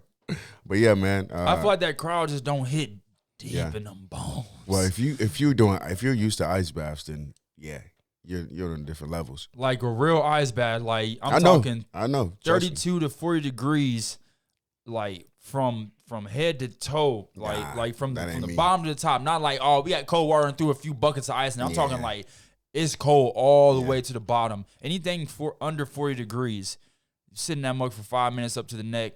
Yeah. And the benefits not even so much of just, like your body, of course, yeah, but just the mental clarity that it gives you. Yep. It's good for your endocrine system. It's good for your hormones. It's good for your lymphatic system. Yep. And it transfers that white fat into brown fat. So now you're even burning and losing weight while you're doing it as well too. So now you have that brown fat that's working, that's eating off, the white fat. So it's great for your skin too. Yeah. Yeah.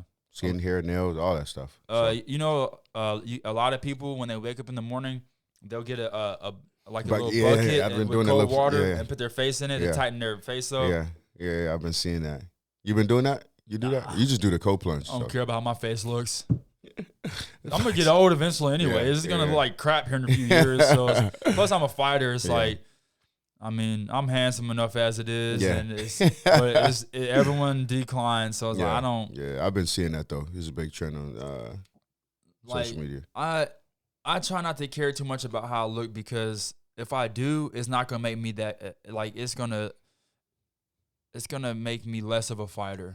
A fighter can't care about stuff like that. Yeah, it's that warrior mode, huh? Yeah, that makes sense. Yeah, because then like when you train, all the little bumps and bruises and stuff, it's gonna make you like, but I mean, it's annoying to have like scrapes and bust a lip and stuff like that. That's but the way of life, though. For you. Yeah. When I get if I get a scar, I want to take pride in it. Yeah. This happened from an elbow. This happened from, it's part of it. It's part of being a warrior. Yeah, absolutely. I am trying with everything I have to not get cauliflower ear.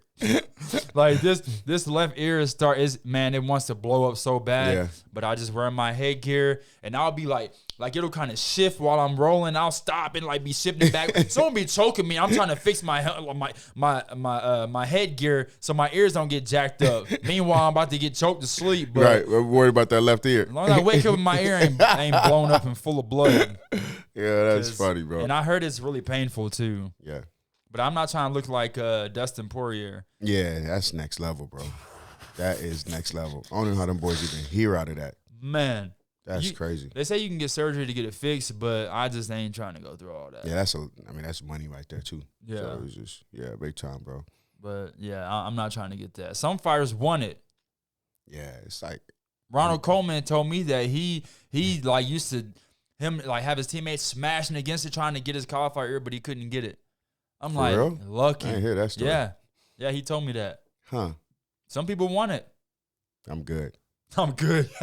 My ear is too small anyway. Yeah, he's got small ears. I got big ears. So if I get it's gonna be like what's the thing they used to use to like hear far or whatever. I ain't telling you walk around like that, bro. That's embarrassing. Yeah, that's crazy. It's 100 degrees outside. Will, why you wearing a beanie? Don't worry about it. Don't worry about it. Yeah, I'm good on that, man. I'm straight. So where we at for time? I ain't trying to keep you all night. Hour 25. Oh, we cooking. Yeah, we cooking. That's what's up. So I mean, I didn't think it was hour 25. Yeah, I mean, I'm good at talking. I got time, but I don't want to hold you up too long. I know you're busy. Yeah, I appreciate that, bro. You're a busy man. But what else? What else you got going on? What's new in life? What? So what? Let me ask you this: what you been doing for fun? I don't know what that means. What's your hobbies outside of fitness? Because we already know building a brand. I'm trying to I got the camera out now. I used to have it out a while back, the vlogging thing, but I think I'm gonna start doing that, especially if I transition outside of Cape. Like just start getting, day in the life, week in the life, see what that looks like, and then of course training for the high rocks, and that's fun to me. Just try to do something that's getting back into that different aspect of warrior mode. Yeah. Or, and then, just trying to link back up with my family again. My family is very, very talented. Got brothers that are doing dope stuff in, different places. Got 12 siblings, so we're all killing it in London, Ghana, Africa, here in the U.S. and stuff like that. So very proud of my family. That's tight. And what we're doing. Yeah, so my goal this year is to be the glue for my family to come back together so we can link up in Ghana and buy some more land, which we have land, we have homes and stuff like that. So my goal is to go back home and finish my 7-bedroom house in Africa, which is built, but now it just needs some more stuff, cosmetic, to be able to put it together and then rent it out to people that want to come. Like, man, anytime you're like, hey, bro, I'm trying to go see the land, come to Africa, we'll have a place for you. I might not come back. Have a place for all the homies to come and stay and stuff like that. So that's what I'm trying to get that prepared. Buy some land there, big time. And then also shooting, so guns. Been buying some guns and we ain't got no guns in the studio. Yeah. Ain't no guns in here. Yeah, this is a complete safe space. This is a gun-free zone. Safe space. I don't need my PO popping up with the federale. No guns here.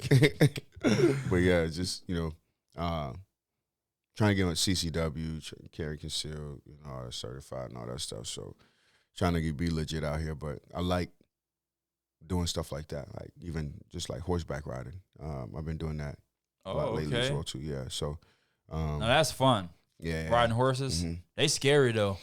Yeah, they are scary. That's definitely a danger that the risk that comes with it as well too. You gotta respect them, man. They're beasts. I feel like I can't ride a lion, so I'm gonna ride a horse. And this has come from an African. It sounds crazy. Right. So it's like, man, I really, you see it as far as like a man, you're like, we've been called to have dominion and tame, these animals and stuff. Where I ain't messing with a lion. So the horses, man, I love them. They're just so like, it's so fascinating to see them run, to see them, to jump, to see them, kick and trot and all of that stuff. Is just like, dang, this is dope. But horses also slip and they fall, and so will you. They trip, they're clumsy too. So, yeah, man, I've been doing that. And just, trying to, I guess, have fun while I'm doing it. But yeah, those are the different things that I like to do. So you got like a 5-year, 10-year plan? Oh yeah, for sure. We relocating back to Africa for sure. Really? Yeah. I definitely want to get out of the United States when I'm like looking like to settle down and retire. Like when I'm done fighting, I would like to move out of the United States. Bro, it's just different, bro. Like, it's hard to explain. Unless once I get to UFC and I shake hands with Trump and I get my presidential pardon and I get my second rights back and I can get some firearms, I'm gonna be moving out of the States. If I can't have guns here, I don't want to even be here. Yeah, you know what I'm saying? That just really look. That's just part of it. But here's the thing. Right now, it's like I'm basically a second-class citizen. I don't have all my rights. So why would I want to live here? I see what you're saying. Yeah, why would I want to live here? Yeah. I could move somewhere else and have that actually. Yeah. You know what I'm saying? Like I don't like that. And there's a lot of things about America I don't like. Don't get me wrong. I love America, but there's a lot of things about it I don't like. Yeah, and that's anywhere. I could tell you that about Ghana as well too. But it's people that are definitely wanting to be in your position as far as just even the second-class citizen aspect. Right. Just to get the citizenship. We see what's going on right now. Yeah. With that. So definitely being here is, man, more than grateful for this opportunity. But at the end of the day, you got to know where you're at. Mm-hmm. It's capitalism. Yeah. This is about making the money and making things happen. And then you can, so you can't get mad at America for what it is, right? Because this is what it's created. It's like, it's a capitalist country. It's, focused on grinding, to come up. I don't know if the American dream still exists with inflation and all that stuff going on, but being able to make that stuff happen still has that access for a lot of people that you can't do in Africa and other third world countries. Right. Which I think that's slowly coming with technology. I see a lot of people coming up now in Africa because they're recording and they're building their businesses. Yeah. But America is still top, So now when you do that and you do it in a smart way, like you're building a brand. Beautiful, bro. Like this is exactly what you should be doing. So like now, 5-10 years from now, with you consistently doing that and fighting and doing all these things, and then you be able to, okay, bet. Then you go to the countries where that's what they're made for. It's like actually show love and support. Like people show love in Africa. Like sometimes, bro, I'll be in tears how much love people show, and I go there and like it's you talking about, you going to Texas and Southern hospitality. Like that's yes, but when you go into a third world country where people don't have anything, it just teaches you a lot about yourself and how you've been viewing life, and then you just like. My quality of life just goes up. Because here it's like grind. Wake up 3 a.m., grind again. Like nobody care about you. You got your baby mama gonna be mad. This person they gonna leave you. All this, so it's like, then you go there and you're like, dang, bro, like you have like real men that show you love. You be like, dang, bro, this is crazy. Like, they're not your family. They're like, man, bro. People would say, man, I love you, bro. Like in South Africa, like, no homo. We had this dude who's a clear, straight man. But he'll come and hold your hand because that's just the culture, like a man holding another man's hand. Yeah. And I'm like hella uncomfortable while he's doing it. But his dude got a wife and kids and everything, right? But these men, that's just the love that, it's just different, bro. It's hard to explain. So, that's why I travel, just to, number one, to be able to give back. But number two, to be able to also fill my cup because it's like, dang, bro, like I just grinded for 9 months and just trying to make this money, make this thing happen. And you feel like some people don't even care about you. You're trying to make it happen, trying to get a girl, trying to, it's like, dang, bro. But then when you go there, it's just like, dang, okay, this is what love looks like. This is what it feels like, So now, is it perfect? No. Is there bad apples everywhere? Absolutely. Yeah. But of course, that's just how it is. See, man, that's cool. You've got to experience that because me, like a lot of other people, I haven't left the United States. I haven't really traveled. Like, the furthest I've gone is, a few hundred miles from where I'm at right now. Are you serious? Yeah, like. Yeah, we got to change the that. The farthest I've went is from right here in Missouri is Dubuque, Iowa, to fight. And that's where I won that big-ass trophy at. You never been to Texas either? No. Oh, yeah, bro. The furthest south I've been is, actually, I might have went further than Dubuque, Iowa. The furthest south I went was in Georgia? No, it's in Alabama. Okay. What's the big city there? In Alabama. I stay away from Alabama. Yeah. Montgomery? No, it's that's not a big city. I always forget what the name of this place is, but it's like the biggest freaking one. It's like one of the most well-known. Anyways, it'll come to me. But Alabama, we went to my jiu-jitsu instructor, John Dudley, his instructor, Samuel Puccio, has a gym down there in Alabama, and we went down there for a seminar. So I got you. But yeah, I haven't done a lot of traveling. Yeah, bro. That's only time I ever travel is to like go fight. Yeah. And I just fight and then come home. Yeah. Nah, bro, you got to experience. And right now may not be the time. Right now is just grind time. So this year is focused on these 6 fights. So that might not be a go, but in the next 3 to 5 years, as you're getting older and you're like, dang, bro, what's life really like or about? So I don't know why this is. So the reason I haven't really traveled is obviously financially. Like if you got, show me a person that's got a lot of money and hasn't traveled and went and done stuff. Yeah, you know what I'm saying? So it's a money thing. And so like at the beginning of the podcast, you asked me about like how I got locked up. And like I said, I made it short and brief. And the real reason I got locked up, but what brought all that about was not the gun. That's not what brought everything about. Okay. And like I said, I done talked about this many times, and sometimes I try to not talk about it because, for one, it's like it's. I feel like it's not really. I mean, look, it's my story, but I know sometimes it looks bad when you talk about certain things. But the reason why I got into all that trouble was because I was selling weed. Mm-hmm. I was selling a little bit of mushrooms too. Mm-hmm. And then someone did a controlled buy on me. Yeah, someone ratted me out. That's crazy. And so you know who that person is? No, I don't know, and I don't want to know. Yeah, that's tough. I don't want to know. That's tough. You know what I'm saying? There's certain things you don't want to know. Yeah. Because how can I let that go? Yeah. So I never tried to figure out who it was.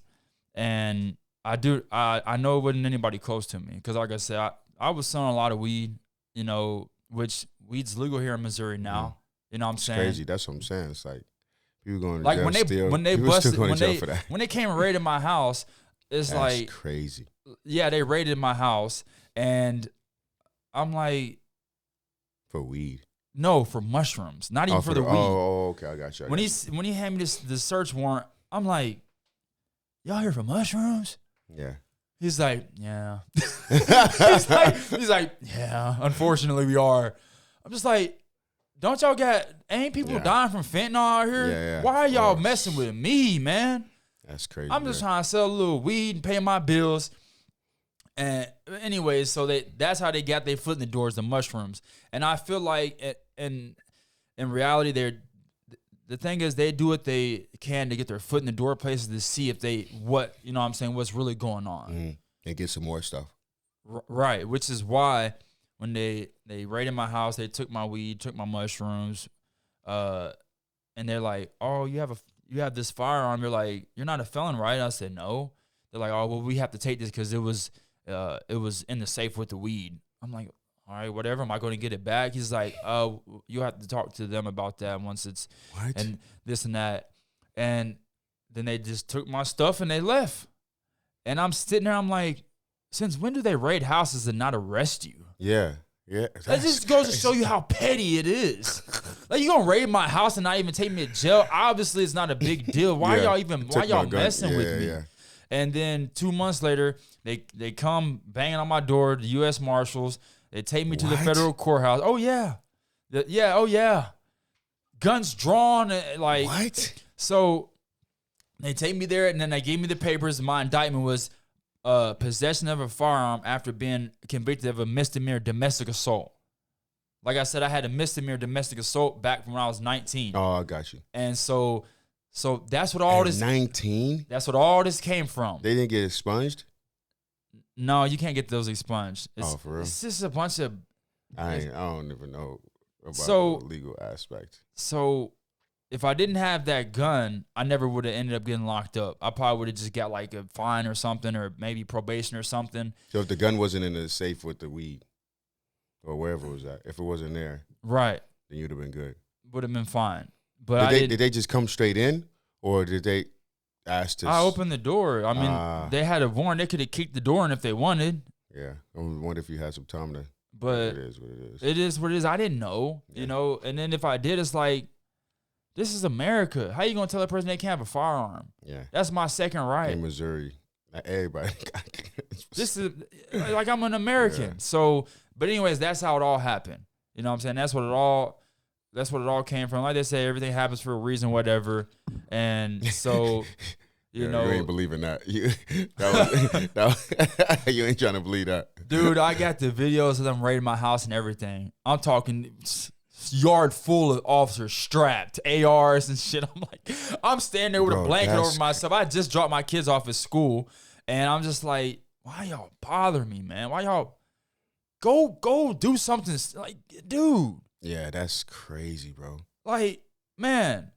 I know some people that. Come on, they're man. Doing some other stuff a lot harder than that. Like, why y'all bothering me, man? Yeah. Why y'all bothering me? I ain't doing nothing wrong. I mean, if you ask me, I'm not harming nobody. I'm minding my own business. Yeah, I'm selling weed. Okay, and this is a dispensary 2 blocks from my house. They sell weed too. Why I can't do it? Well, the thing about America is that license or certificate of being an actual business. There you go. There you have it. You got it. It's playing a game, bro. That's what I learned about this country. You can't get your feelings or emotions involved. Like with the presidency and stuff like that, so many people get emotions and feelings involved. You can't. This is the country that this is what they do. This is what it is.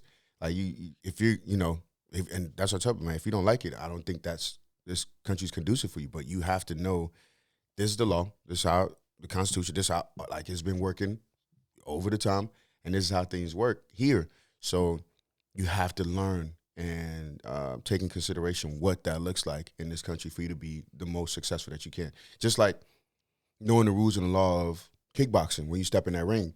There's some things that you can't do in kickboxing that you can do in MMA. You see what I'm saying? So it's some things that you could do in Africa that you can't do here in the U.S. Right. So you just have to be cognizant of those rules and those laws and knowing that, and then being able to like, okay, bet, all right, cool. All right, I know this. Okay, I knew this. And then now, all right, bet, how do I become successful? It's like playing chess, you know? So that's what I try to do, man. I try to stay out of all of the legal actions and all that stuff. Try to know as much as I can. That's why I want to get my conceal and carry, so that is another one that just gives you that check, like, oh, okay, cool. Yeah. So they're not looking at me like, oh, this is just another black man I'm about to try to figure out how to take. Nah, bro. This is what I got. These are my papers. This is that. Everything's legal. Everything's good. So I got not arrested. I'm tripping. I got pulled over. And, they were looking for stuff. You can tell when that when that search takes way longer than it's supposed to. But I don't know about God's grace, I guess, or the people knew me or whatever it is. But it was 2 a.m. in the morning. I was actually heading out to go to Texas for the fight. Yeah. And I was, I guess I didn't turn with my blinkers on at 2 a.m. coming from the gym. So he came out of nowhere. I was like, all right, here we go. But I had my Glock in my glove compartment. Yeah. And everything. He's like, hey, do you have a gun on you? I was like, yeah, absolutely. So he's like, I got to take your gun. So you take. Why? Yeah, I know. What I'm saying? Like that's. But he was waiting for me to be like, no, bro, you can't search. You can't grab. I was like, oh, go ahead, officer. I ain't got nothing. Here's my insurance. Here's this, blah, blah. I had everything laid out. Hands on the wheel. I ain't gonna fight. Here's my license. What else do you need? Like I'm like, yes, sir. Let's make it happen. So that process, and I guess maybe somebody knew me or whatever it is, because he did go back to get on the car. He was like, and then they ran all my stuff. It was like, oh, and he came back. He was like, nah, bro, you're good, man. Don't worry about it. Yeah, I know I'm good. Hey, let me see your gun. Yeah, right. Matter of fact, let me see your gun. Yeah. But that's what they want you to do. I'm not gonna do that. I'm not gonna give them any reason. Hey, man, have a great day, officer. And next week I'm gonna be in there with donuts or something. Like, you got to play the game. You see what I'm saying? Like, that's why I know the officers. I know some of them, and I don't like that. Yeah, and that's another reason why I'm a fighter. Yeah. When it comes to fighting, I don't have to sit here and play Mr. Button Up Time, Mr. This and that. No. Yeah. No, I don't have to do none of that. I can be myself. Yeah. I don't like, look, I'm all about respect. When I get pulled over by an officer, I don't give them attitude. Look, you're doing your job. Yeah. I know I was speeding. Mm-hmm. Okay? I know I was speeding. Yeah. I'm not mad at you. You're doing your job. Right. If you let me go with a warning, I really appreciate that. Yeah. But I'm not mad you're doing your job, but now when you get to doing extra shit. Yeah, because they can abuse that power. Come on, man. Dude, go find something else better to do. Yeah. I've been grateful to run into the ones that haven't abused that. Well, I take that back. I take that back. I did run into some Jackson ones. But I have run into the Jackson police be a little bit different. Like I said, okay, that charge I had when I was 19, those are some asshole cops. I didn't do nothing. Yeah. That I didn't do nothing. Yeah. And I still got taken to jail. Yeah, and I didn't know the law, and I pled guilty because they're like, "Oh, you want to sit in jail or you want to leave today and get probation?" I'm like, "Okay, I want to go home." Yeah, and you know what I'm saying? They knew they got you. They're trying to get us in the system as much as possible. And then I didn't know I was gonna lose my second right, and even if I did, I probably wouldn't have cared because I just wanted to get out of jail that day. Yeah, you know what I'm saying? I'm 19, y'all throwing me in jail, so. That's what, like, I don't like the justice system, and I'm really hoping that Donald Trump attacks the justice system the way that they tried to attack him, and some things get changed because our Constitution is being shit on by everyone. Like, it's like freedom of speech, they try to take that away. The right to bear arms, they're trying to take that away. Yeah. Just all these things, and it's like Donald Trump said, like, make America great again. Like, I really hope he does that. Yeah, I'm in the same boat. Do that. Yeah. Do that. Or just make America great, period. Right. You know, so I'm that's what some people say, like, oh, it was never great to begin with. Yeah. It depends on who you're asking. Right. But just make America great. You know, I'm all for that because yes, I was born in Africa, but I love this country. You know, this place has given me a lot of opportunities that other places wouldn't have.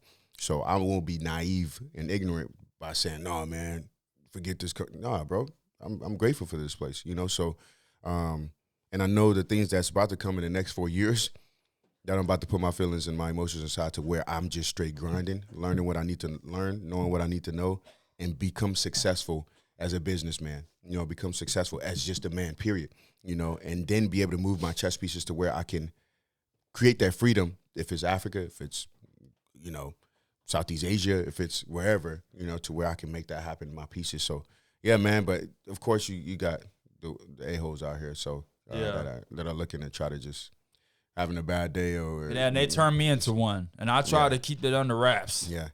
Yeah, but you've been doing a great job, bro. Yeah, with the stuff that you've been through. So look, man, I'm a very positive person, but a lot and that's why I try to just focus on fighting and focus on my goals, because when I get to looking around and seeing all this BS that's going on around us and all these people that are just terrible people, it brings hatred out of me. And then now I get to saying the wrong things and I look like a bad person.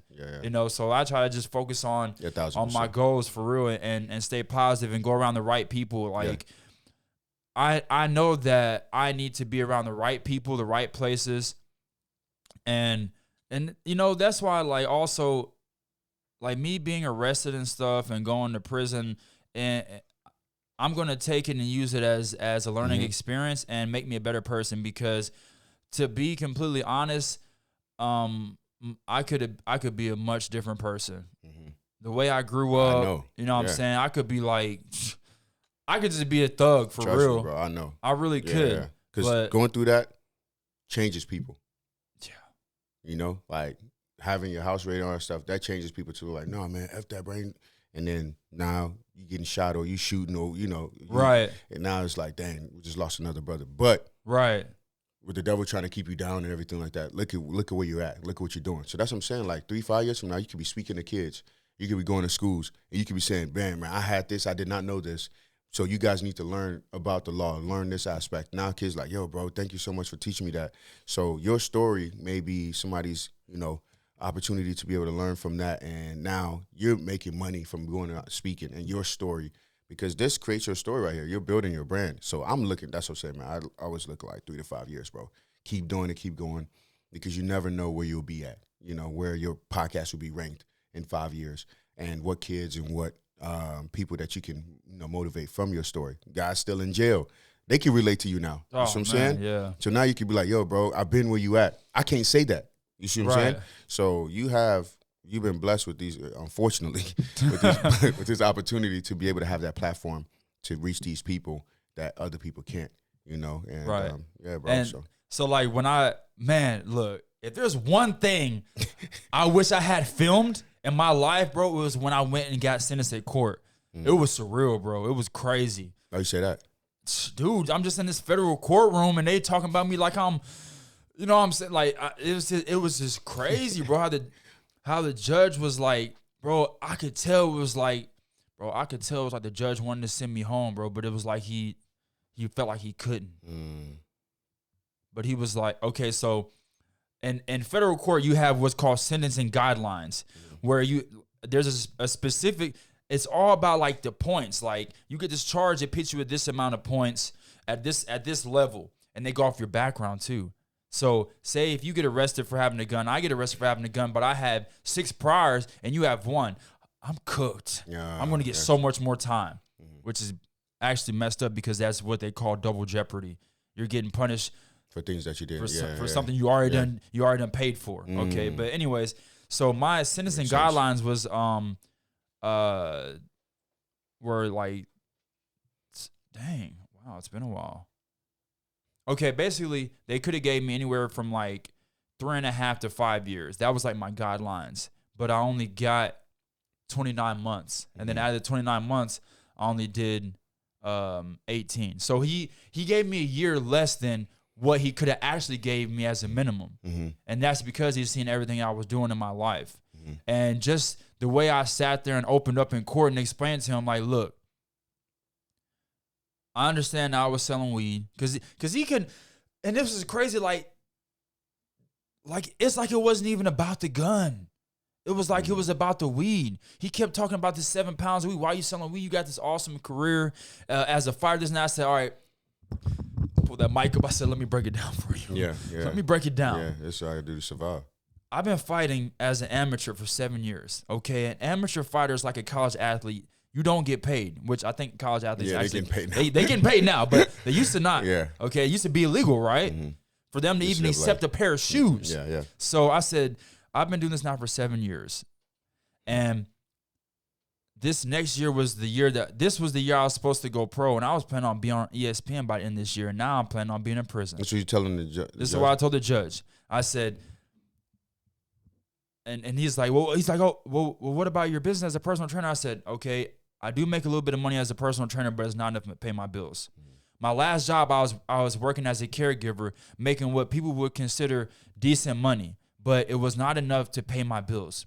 And so I started selling weed. And yes, I justified selling weed because I knew that I'm not harming nobody. Like, I'm not out here selling crack or something that's going to ruin lives. I feel like it wasn't, I'm not harming nobody. I'm just selling weed. People doing it right now. So I justified what I was doing. Yeah. And yeah, as you can see, I have a lot of support, not pointing at everyone. The courtroom was full. Like, I had a lot of family members and friends that came there. I said, I have a lot of support, but I didn't want to feel like a burden by asking people for anything. So yeah, I started selling weed to help facilitate paying my bills as I'm training and working at my career. And so I broke it all down to him, and he was sitting there, and he's like, he takes his glass off. He's like, I'm going to help you out. And as soon as he said that, I was thinking, oh, thank you, God, he going to send me home. No, he didn't send me home. 29 months. And I was like, but you know what?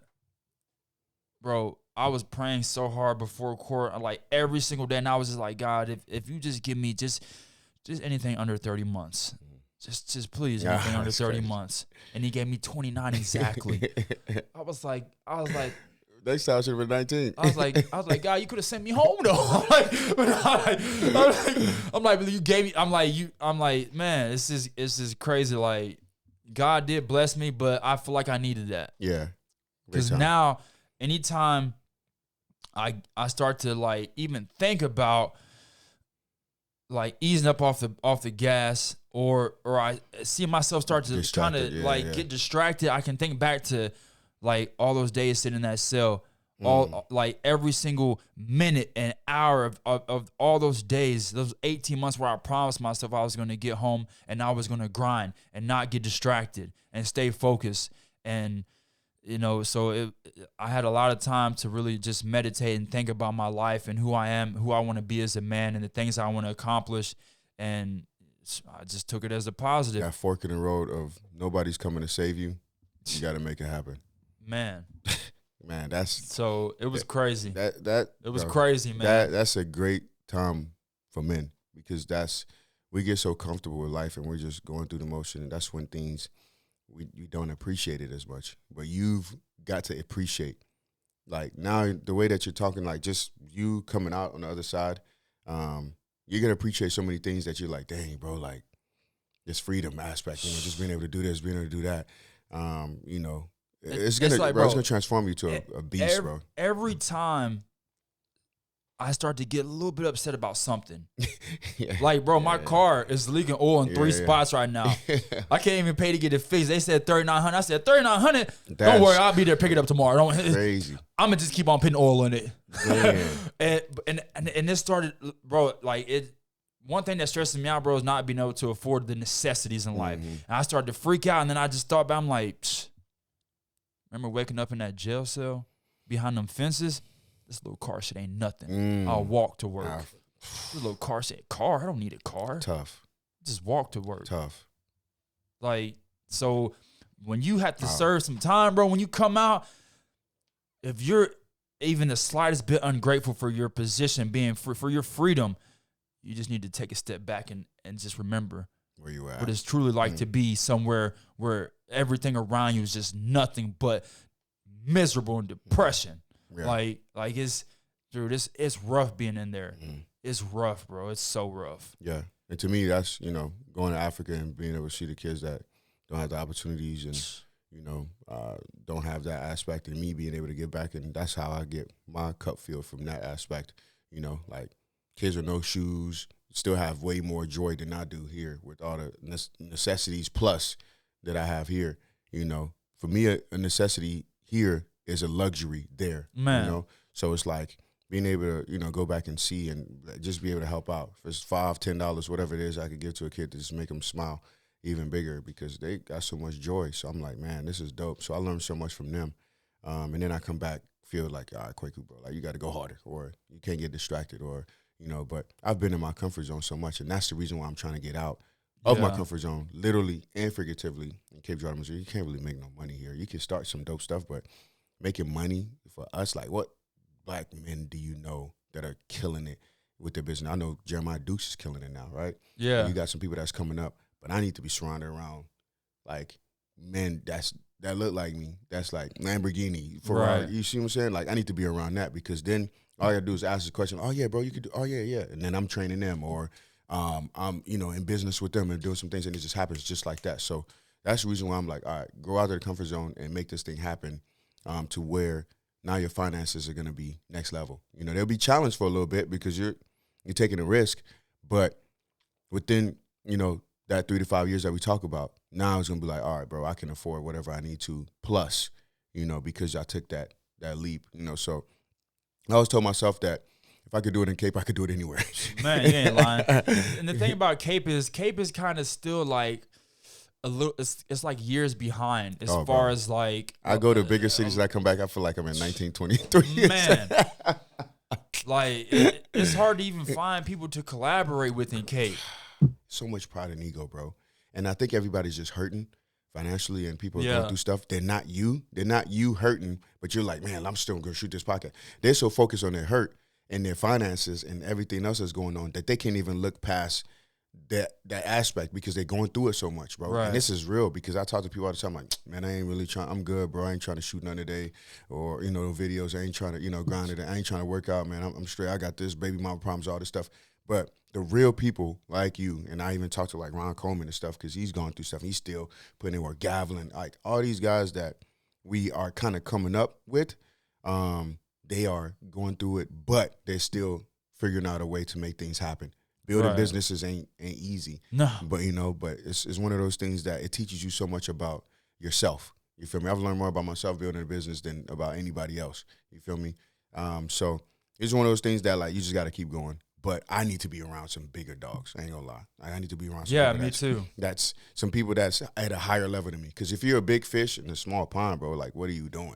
You feel me? I need to be a big fish in a big pond, whatever. Like I need to figure out what that looks like to where I could come up.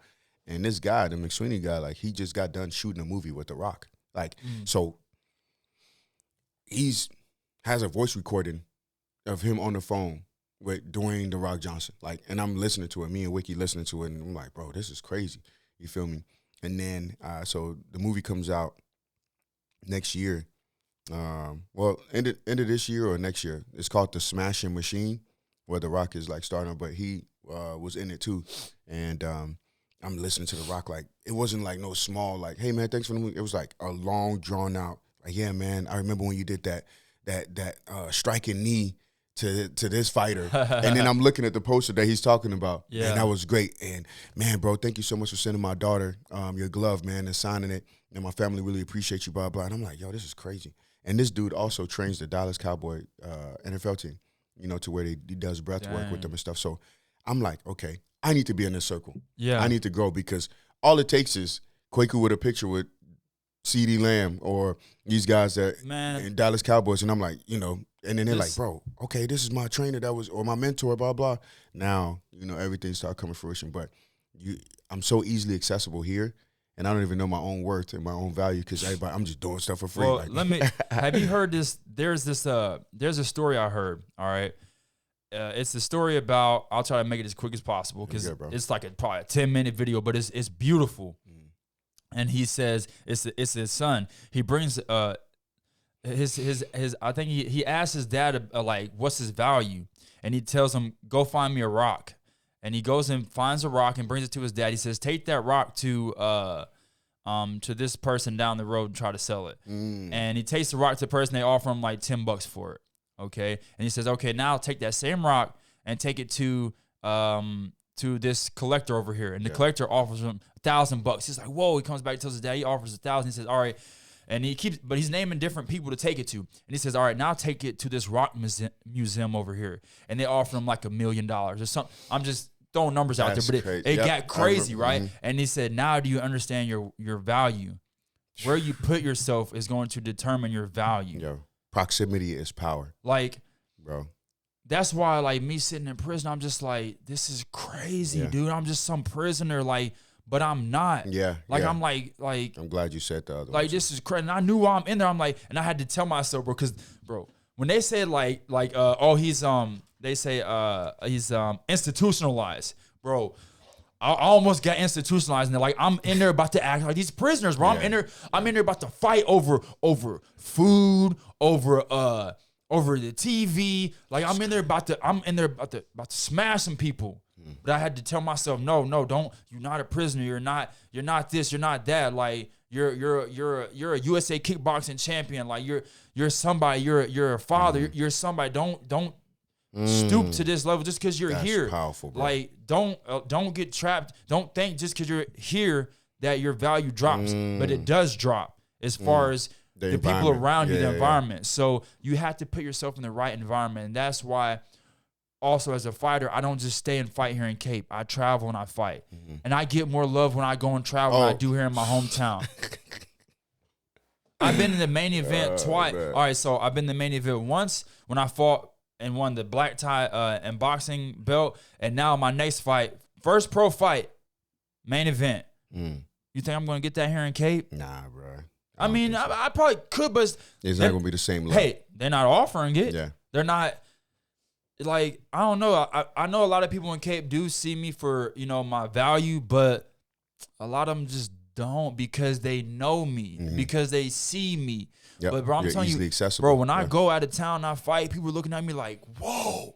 They're like it's crazy how many people come up to me asking for pictures and stuff like this. Yeah. Like, I know that eventually I'm going to have to leave Cape too. Yeah. And yeah, I'm glad that you said that. I'm glad you said that. We have to, bro. Yeah. The value is crazy, and like the fact that you're still doing what you're doing, bro. What you've been through is gonna have to be bigger. Yeah, and the type of stuff I'm doing, like like as a fighter and as a content creator, like an entertainer. Name entertainers here in Cape. Yeah, that's what I'm saying. The only big entertainer that you can say like anyone in Cape knows about that came from Cape was Cedric the Entertainer. They said he went to SEMO here or whatever. Who else? Yeah. And guess what? Does he live here? Nah. He don't live here. I had to realize that very quickly, and I am realizing it now, because I feel like God put me here to make some things happen, which I did. Right. And the connections and that, but now it's transition time, so I can see it, I can feel it, and the thing is, when you're leaving one to go to the next, you don't want to have that animosity. You don't want to have like, man, dumb, man, F this, because then that doesn't gracefully transfer you to the next place. You got to be like, man, I've done everything that I did. Right. Man, God, thank you for this journey. I've milked this cow. Yeah. Now I'm turning this chapter. Yeah. Turning this chapter to this new chapter that you have in your life so that I don't resent and I don't have any regrets. And then I can gracefully and go with a blessing, not as a burden. Like, man, no, bro, this is what they did to me. You're going to still be thinking about that, all that hurt and all that animosity when you go to this new place, when you're supposed to be this new person. Right. Surrounded. Now you're missing all your blessings because you're still thinking about your ex-girl and all this other stuff that happened to you when you were here. Nah, bro, go with peace, and go kill it. Even like for example, the content creation is like, I don't know if anybody else that's doing that in Cape. When I, all right, so ever since I started this podcast, I was thinking like, man, I can have the biggest podcast in Cape. I'm like, shit. Anybody? I think I do, because it's the only one. I was about to say it's the only one I know. So I was like, I got the biggest I got the biggest podcast in Cape. It's like, bro, you got like 50 views. It's like, and it's the biggest. Right. It's the you uploaded. You know what I'm saying? You uploaded. Right. You created the page. Yeah. But that's because it's just not happening. Yeah. So. Like for growth, it makes it harder. Like if I was to move to like California and get around a bunch of other influencers, oh my gosh, man, bro, you fit right in. You will fit. You be like, yo, it'll be all types of people like, oh, I would love to come, and they got 30,000, followers and all this stuff, and bro, it'll be easy work. Instagram be ding. You're right, exactly. Like, oh my gosh, my friend was on your like, dude. But in Cape, it's like it. Yeah. That algorithm is not even there. It's for, you know what I'm saying? It's hard to even get into the algorithm. It's hard to even get into that. There's no rhythm. No rhythm. That's what it is.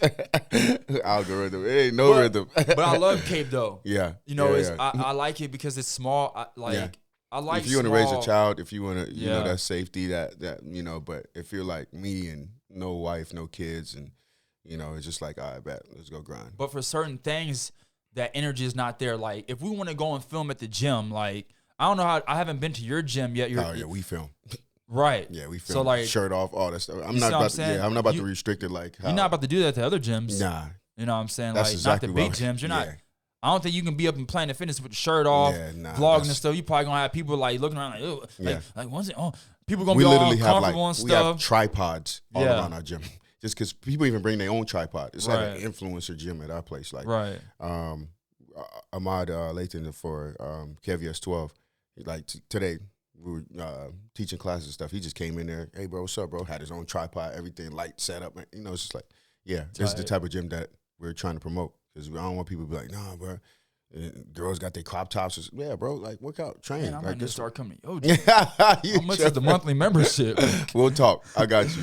It's $59.99 for everybody else, but we'll talk. So I started going to Fitness Plus because they have a pool there. And I like doing pool work because that low impact. And dude, that cardio is insane, bro. I just started swimming. It's insane. I'm looking at that picture of Muhammad Ali, but I just started swimming again because I used to swim. I was on a swim team, fun fact, if you didn't know.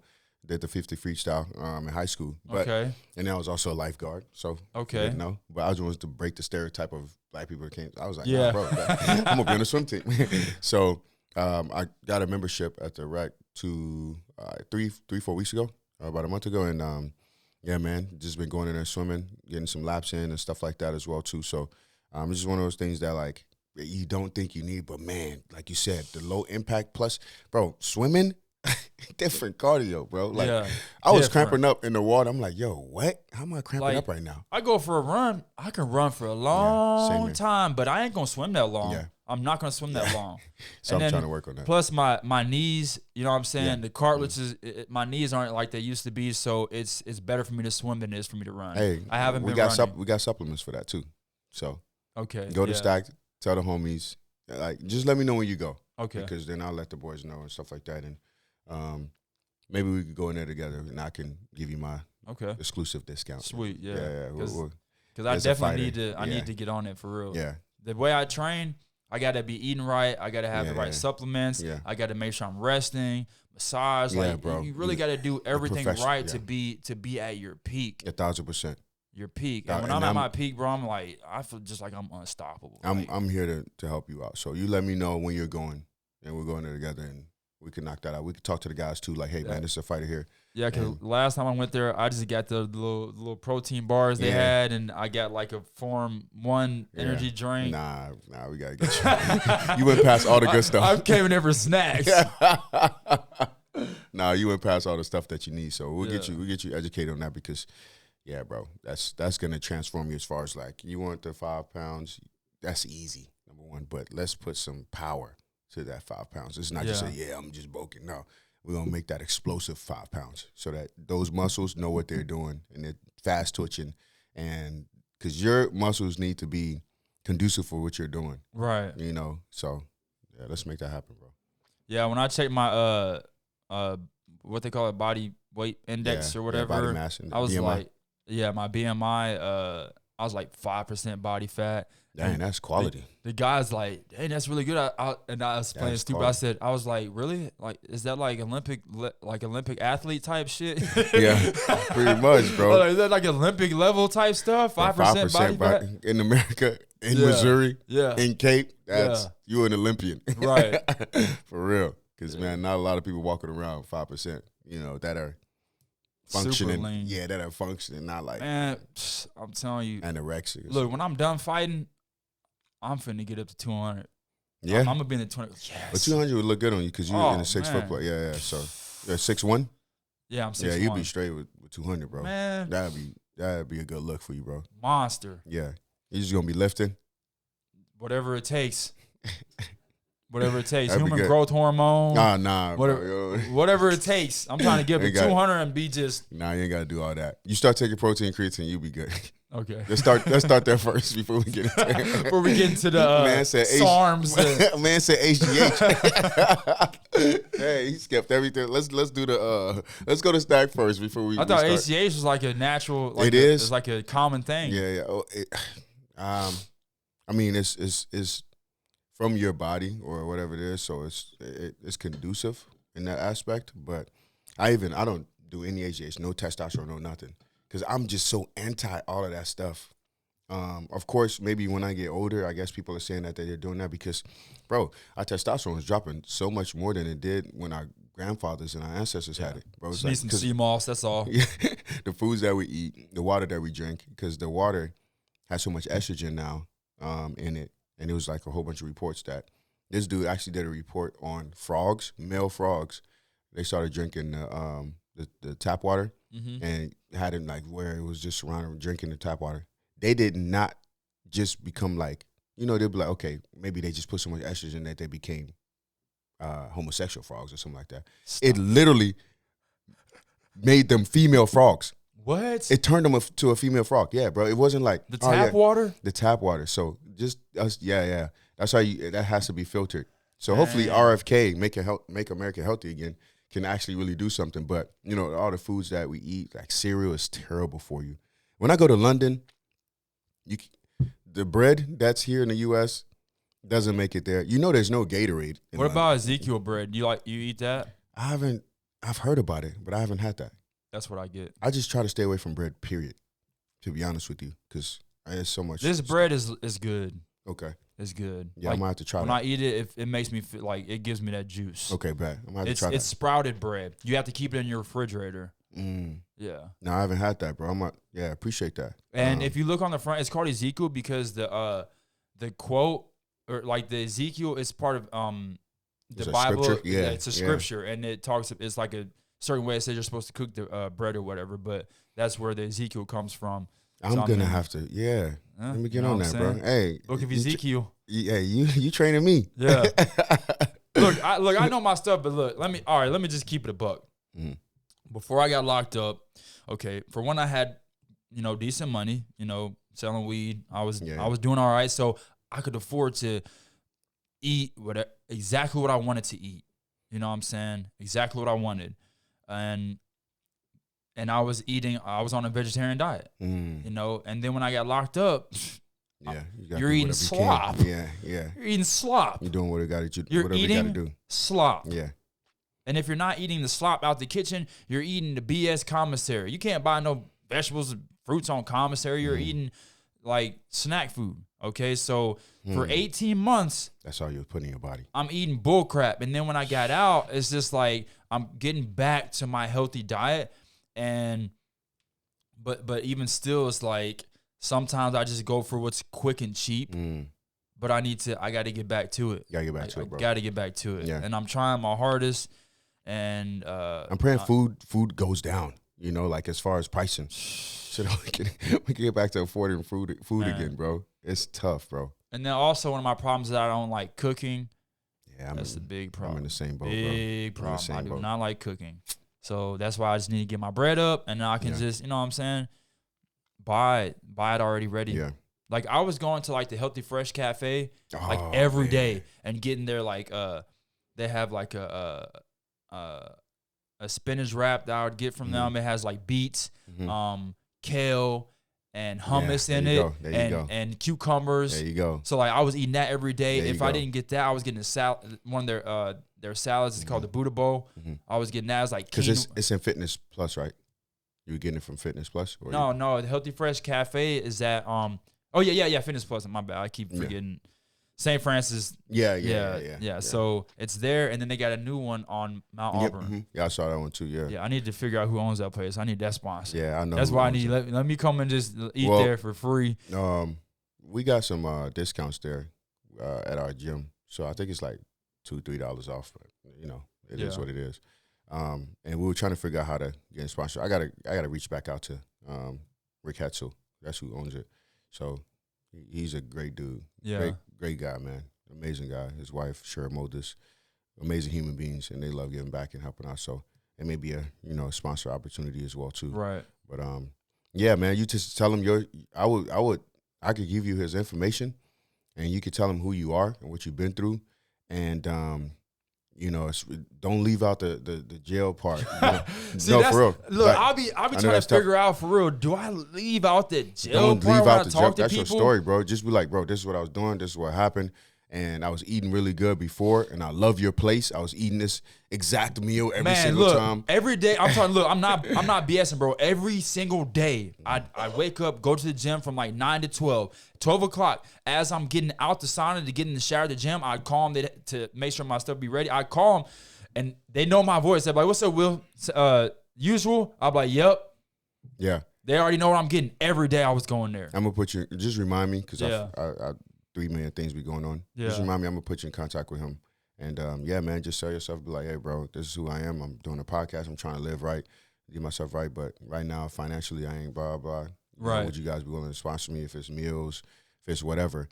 I can't see him saying no. He may say not right now or whatever it is. Yeah. But that's a great, that's a seed. That's a seed right know there. what I'm saying? And now he knows you. Now he's going to be watching like, okay, who's this guy about? But they've helped out so many people in the past, especially when we were doing Honor Be a Men Club. They were just good mentors to us. So that would be a great, opportunity right there. Yeah. But yeah. But it's this place called Teriyaki Madness. I ain't gonna lie, just opened up right behind White Castle. Over there by Stack Supplements. So really? when you hit Stack Supplements, yeah, I haven't seen that place, bro. And that new a lot little of people, strip. I just had something today. Gas, they got huh? tofu too. The spicy what? tofu teriyaki, whatever it's called. I just had that today. Tough. And the thing is that like a large is $13. Mm-hmm. So I'm like, bro, this is quality. And I'm talking about a large, bro. Yeah. So you get medium and small too. But it's the pricing is amazing. I'm like, okay, because shout out to Saffron. I love Beach Store Saffron. But that place is expensive. I'm talking about $20, $22 every time I go over there. I'm like, golly, yeah. And this is so I'm like, and this is, Saffron's a decent, but I'm talking about Teriyaki Madness is, and you get the this chicken teriyaki one, spicy chicken teriyaki, bro. They throw mad chicken in there. Hey, with vegetables.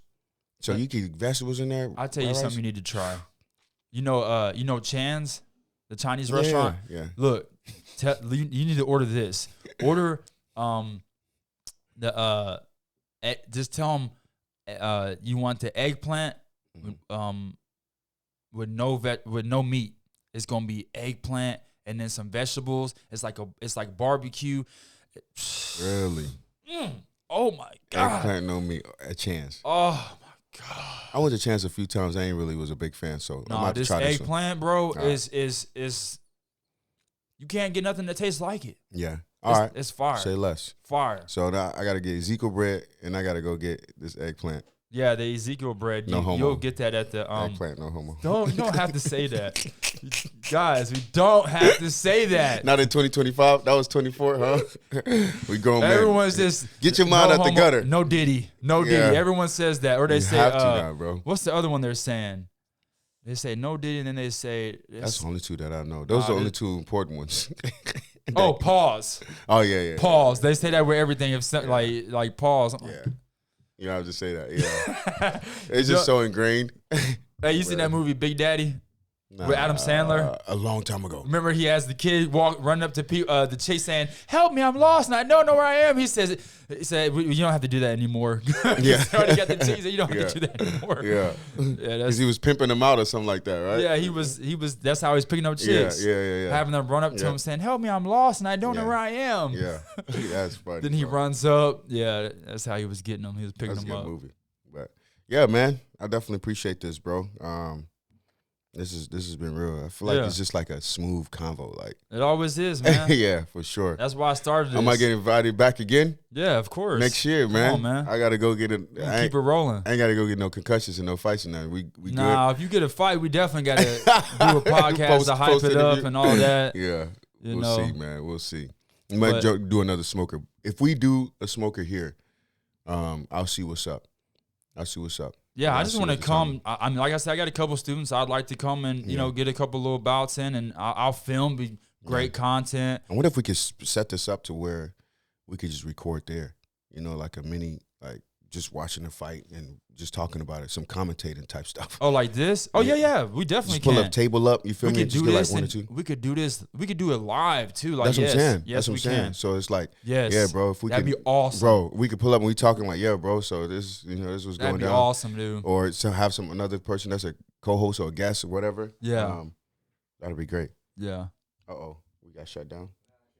Yeah, well, man, the technology be so crazy, but that's why. See, the way I got this set up is we're filming the audio and the video. Oh, I got you. So that way, if anything happens with the computer or anything, we It just got the comes up like hard file. So For sure. so we ain't gotta worry about that. But I'm glad they did it towards the end. So yeah, but anyways, so you got anything you want to plug? Any plugs you want to? man, people know. You guys did a great job putting it up on just Be Chosen Fitness. Okay. Stuff that we're doing there. But to be honest, bro, it's not just about us, bro. It's about what you're doing. It's about what people are doing in this community. Jeremiah Dukes, like, support all of that stuff. Like, people that are doing great stuff, man. Gavelin, Peak Performance, Danny's Gym, Christian Boxing Academy, all of the above, bro. Like, Gracie Jiu-Jitsu, like, I don't know the other one, Carpet, Carpet Momentum. Yeah, like, all of, bro, go support all of, like, everybody plug everybody. It's not about me and what I do, bro. It's like, how do we just become better as a community? Collaboration, build us up. We're trying to compete. We're trying to have people coming from outside of Cape to Cape. Exactly. Like, people drive, like, far for certain things, the things Imagine we do. if we were just all together, like, D-Ray, Be Chosen. Oh, that'd be like, crazy. All that, like, Gracie, like, we'd have to have a huge facility for that. Yeah, you see what I'm saying? But it's like, or even if they just did it individually, they think, but we came together and do something together. Like, I invite people to come in. I like what you do. You know what I'm saying? Like, come in. Yeah, you doing it right. Yeah, you're doing it right, and that's the reason why I'm saying like Cape deserve, like, they don't deserve, like, this city don't like it needs you. This is what Cantrell told me, and I was like, dang, bro, this is real. When he left, that boy's in Florida, living in Florida now. Yeah, he's so healed, so healthy, living life. He's like, bro, I'm so glad I left. But he was like, dang, when did he move to Florida? But he left 2023. Man was out. This is how different this man is, right? So we both rocked the number 24 in college. Like, he came after me, so he was like, bro, I'm trying to get that. So he got the number 24. But he was like, bro, on, I think it was October 24th, I'm out, bro. I'm out. And I was like, okay, cool. It is what it is. You're like, we'll see. You've been talking about it and stuff like that. So I'm like, yeah, it's all good, bro. We still here. Me, that crab in the barrel or crab in the bucket. Just like, nah, bro, just come back, man. We just going to grind together. We're going to lead together. Bro, I show up. He said, man, you doing anything? It was Saturday or whatever it is. And he said, and I'll fly you back. I just need you to help me drive to Atlanta. Yeah. And I'm going to do the rest. I'm like, bro, you serious, bro? Like, this is legit. I drove to his house, bro. Man had half of his stuff in the trash, like, it's sitting in front of his spot. And then the other stuff he just packed in the backseat and trunk. He said, it's all I need. I'm good. Wow. So I drove him to Atlanta, stayed in the hotel, flew back the next day. While it was a hurricane still going on, he drove to Florida. Dang. Dude's mindset is different. And then for the next 4 to 6 months, he was sleeping on his car. So this dude was getting, police officers knock, hey, man, you can't stay here. Like, he in his whip, like, gang members and all that stuff. Like, so he's dodging all this stuff, just sleeping in his whip, bro. And I was like, bro, why are you doing all this? What? Yeah. For you didn't have a house to go to? No, bro. He's going to Planet Fitness, washing up, and then going to his job, working. Bro, dude doing some real pursuit of happiness type stuff, for real, bro. So he motivated me big time when he told me. Because he told me kind of on the tail end, because he didn't want to tell anybody, because he didn't want nobody to help him or feel sorry for him and stuff like that. Said, no, this is what I got to do as a man. Went through it, bro. He would pull his stuff out of his backseat, journal, like real life stuff. I'm like, bro, what you doing, bro? Like, do you need me to come? Do you need any money? He's like, nah, bro, I got this, bro. I'm good. And now he has a job. He had to change his phone number to Florida number, different license plates. This dude changed his name. So he's not even Cantrell no more. He's Legend. So he changed his name. He changed his first name to Legend. So now he's like, nah, bro. He literally changed the 180, changed the whole identity, everything. So my man is over there focused now. I actually, every day we're on accountability text. So I got to knock all my stuff out. So I text him right before I go to bed. If I don't, then we got consequences, and this year. So yeah. So if he doesn't text me around that time, then I'll be like, hey, bro, I'm checking in. What happened? We got some consequences. And then when we do it, I think 6 days straight, we reward ourselves on the 7th day. So it's one of those things that, like, man, it's like, it's good to have people like that around you. Yeah, accountability partners. 1,000%. But yeah, man, this dude, and I'm over here like, he had like not a lot of money in his bank account when he made this happen. I'm over here with job opportunity, all that stuff, and I'm over here nervous to make, so I'm like, bro, Kweku, bro, stop tripping, bro. Right. So, yeah, man. Scary ass. Yeah, I know. Little punk, little scary ass. I'll be like, man, I don't know, bro, man. I gotta figure. Scooby-Doo ass.